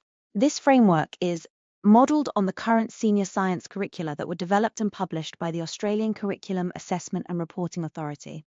The APS hopes that this framework will facilitate a dialogue between educators and their local curriculum authority, with the aim of working towards a more consistent approach to the teaching of psychological science at secondary school level and optimizing the preparation for students going on to undergraduate psychology studies at university, as well as the effective use of psychological principles in everyday life.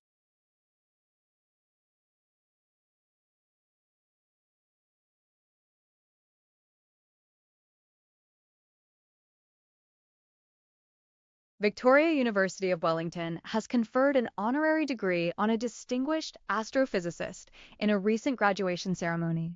Professor Warwick Couch received the honorary degree of Doctor of Science for his remarkable contribution to our knowledge of galaxies and dark energy.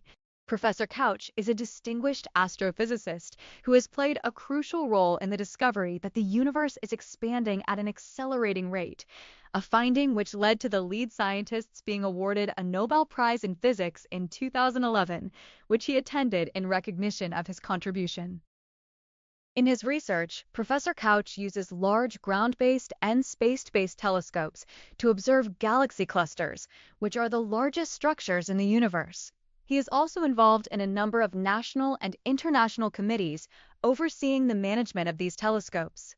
In addition to his own research activities, Professor Couch has worked to support young researchers and provide public comment on astronomy internationally.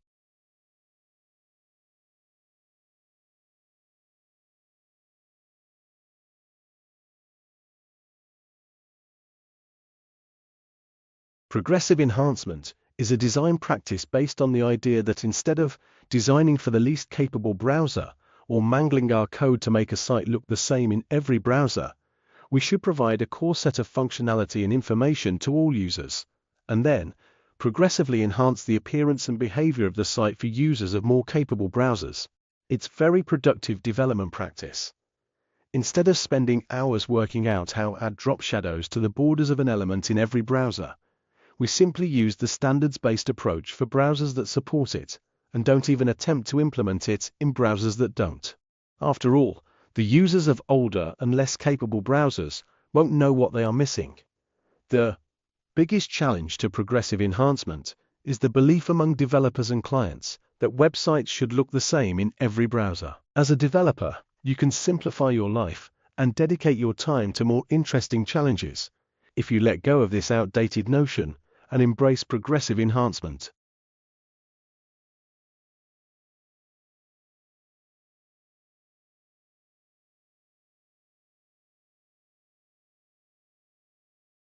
What are allergies?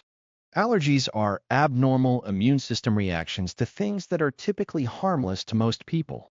When you're allergic to something, your immune system mistakenly believes that this substance is harmful to your body.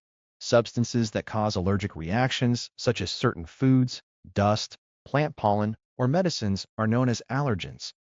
In an attempt to protect the body, the immune system produces the antibodies to that allergen. Those antibodies then cause certain cells in the body to release chemicals into the bloodstream, one of which is histamine.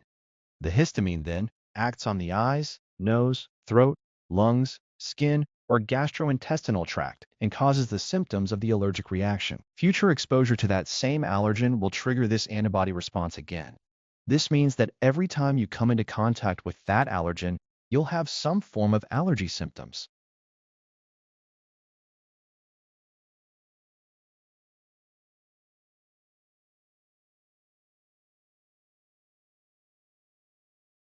Over the last 10,000 years, there seem to have been two separate and conflicting building sentiments throughout the history of towns and cities. One is the desire to start again, for a variety of reasons. An earthquake or a tidal wave may have demolished the settlement, or fire destroyed it, or the new city marks a new political beginning. The other can be likened to the effect of a magnet.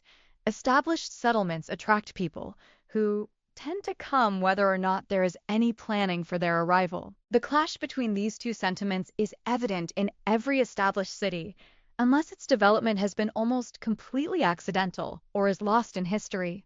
Incidentally, Many settlements have been planned from the beginning, but for a variety of reasons, no settlement followed the plan. A good example is Currowan on the Clyde River in New South Wales, which was surveyed in the second half of the 19th century in expectation that people would come to establish agriculture and a small port. But no one came. Most country towns in New South Wales started with an original survey, whose grid lines are still there today in the pattern of the original streets.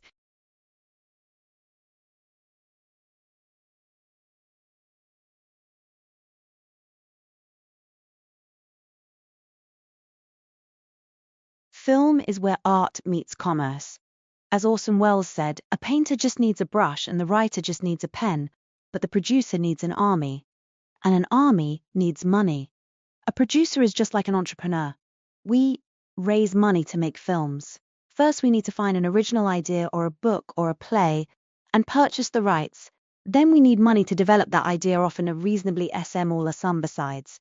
To commission a writer for the screenplay isn't something you would want to gamble your own money on, so you find a partner. We are lucky here in the UK, as we have Film 4, BBC Films and the UK Film Council, all of which are good places to develop an idea. Producing in Britain is very different to producing in America or even Europe, because the economic dynamic is different.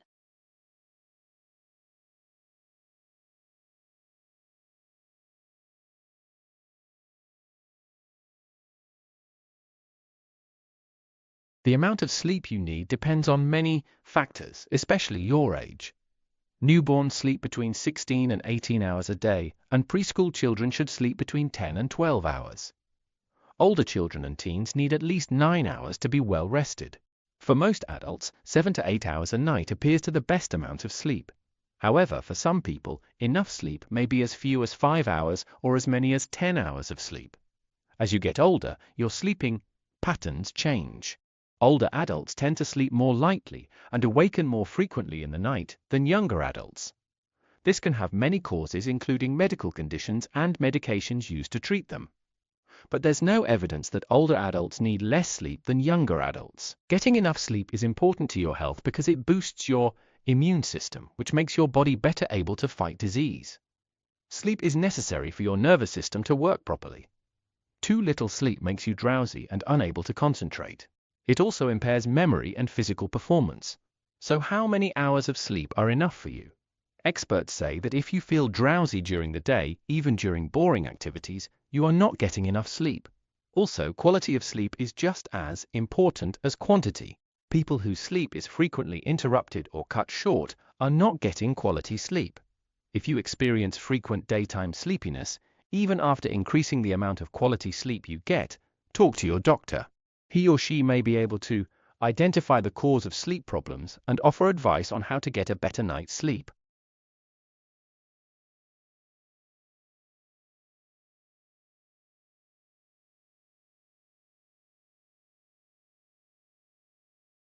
Comparing the intelligence of animals of different species is difficult. How do you compare a dolphin and a horse? Psychologists have a technique for looking at intelligence that does not require the cooperation of the animal involved. The relative size of an individual's brain is a reasonable indication of intelligence. Comparing across species is not as simple. An elephant will have a larger brain than a human simple, because it is a large beast. Instead, we use the cephalization index, which compare the size of an animal's brain to the size of its body. Based on the cephalization index, the brightest animals on the planet are humans, followed by great apes, porpoises, and elephants. As a general rule, animals that hunt for a living, like canines, are smarter than strict vegetarians. You don't need much intelligence to outsmart a leaf of lettuce. Animals that live in social groups are always smarter and have large EQs than solitary animals.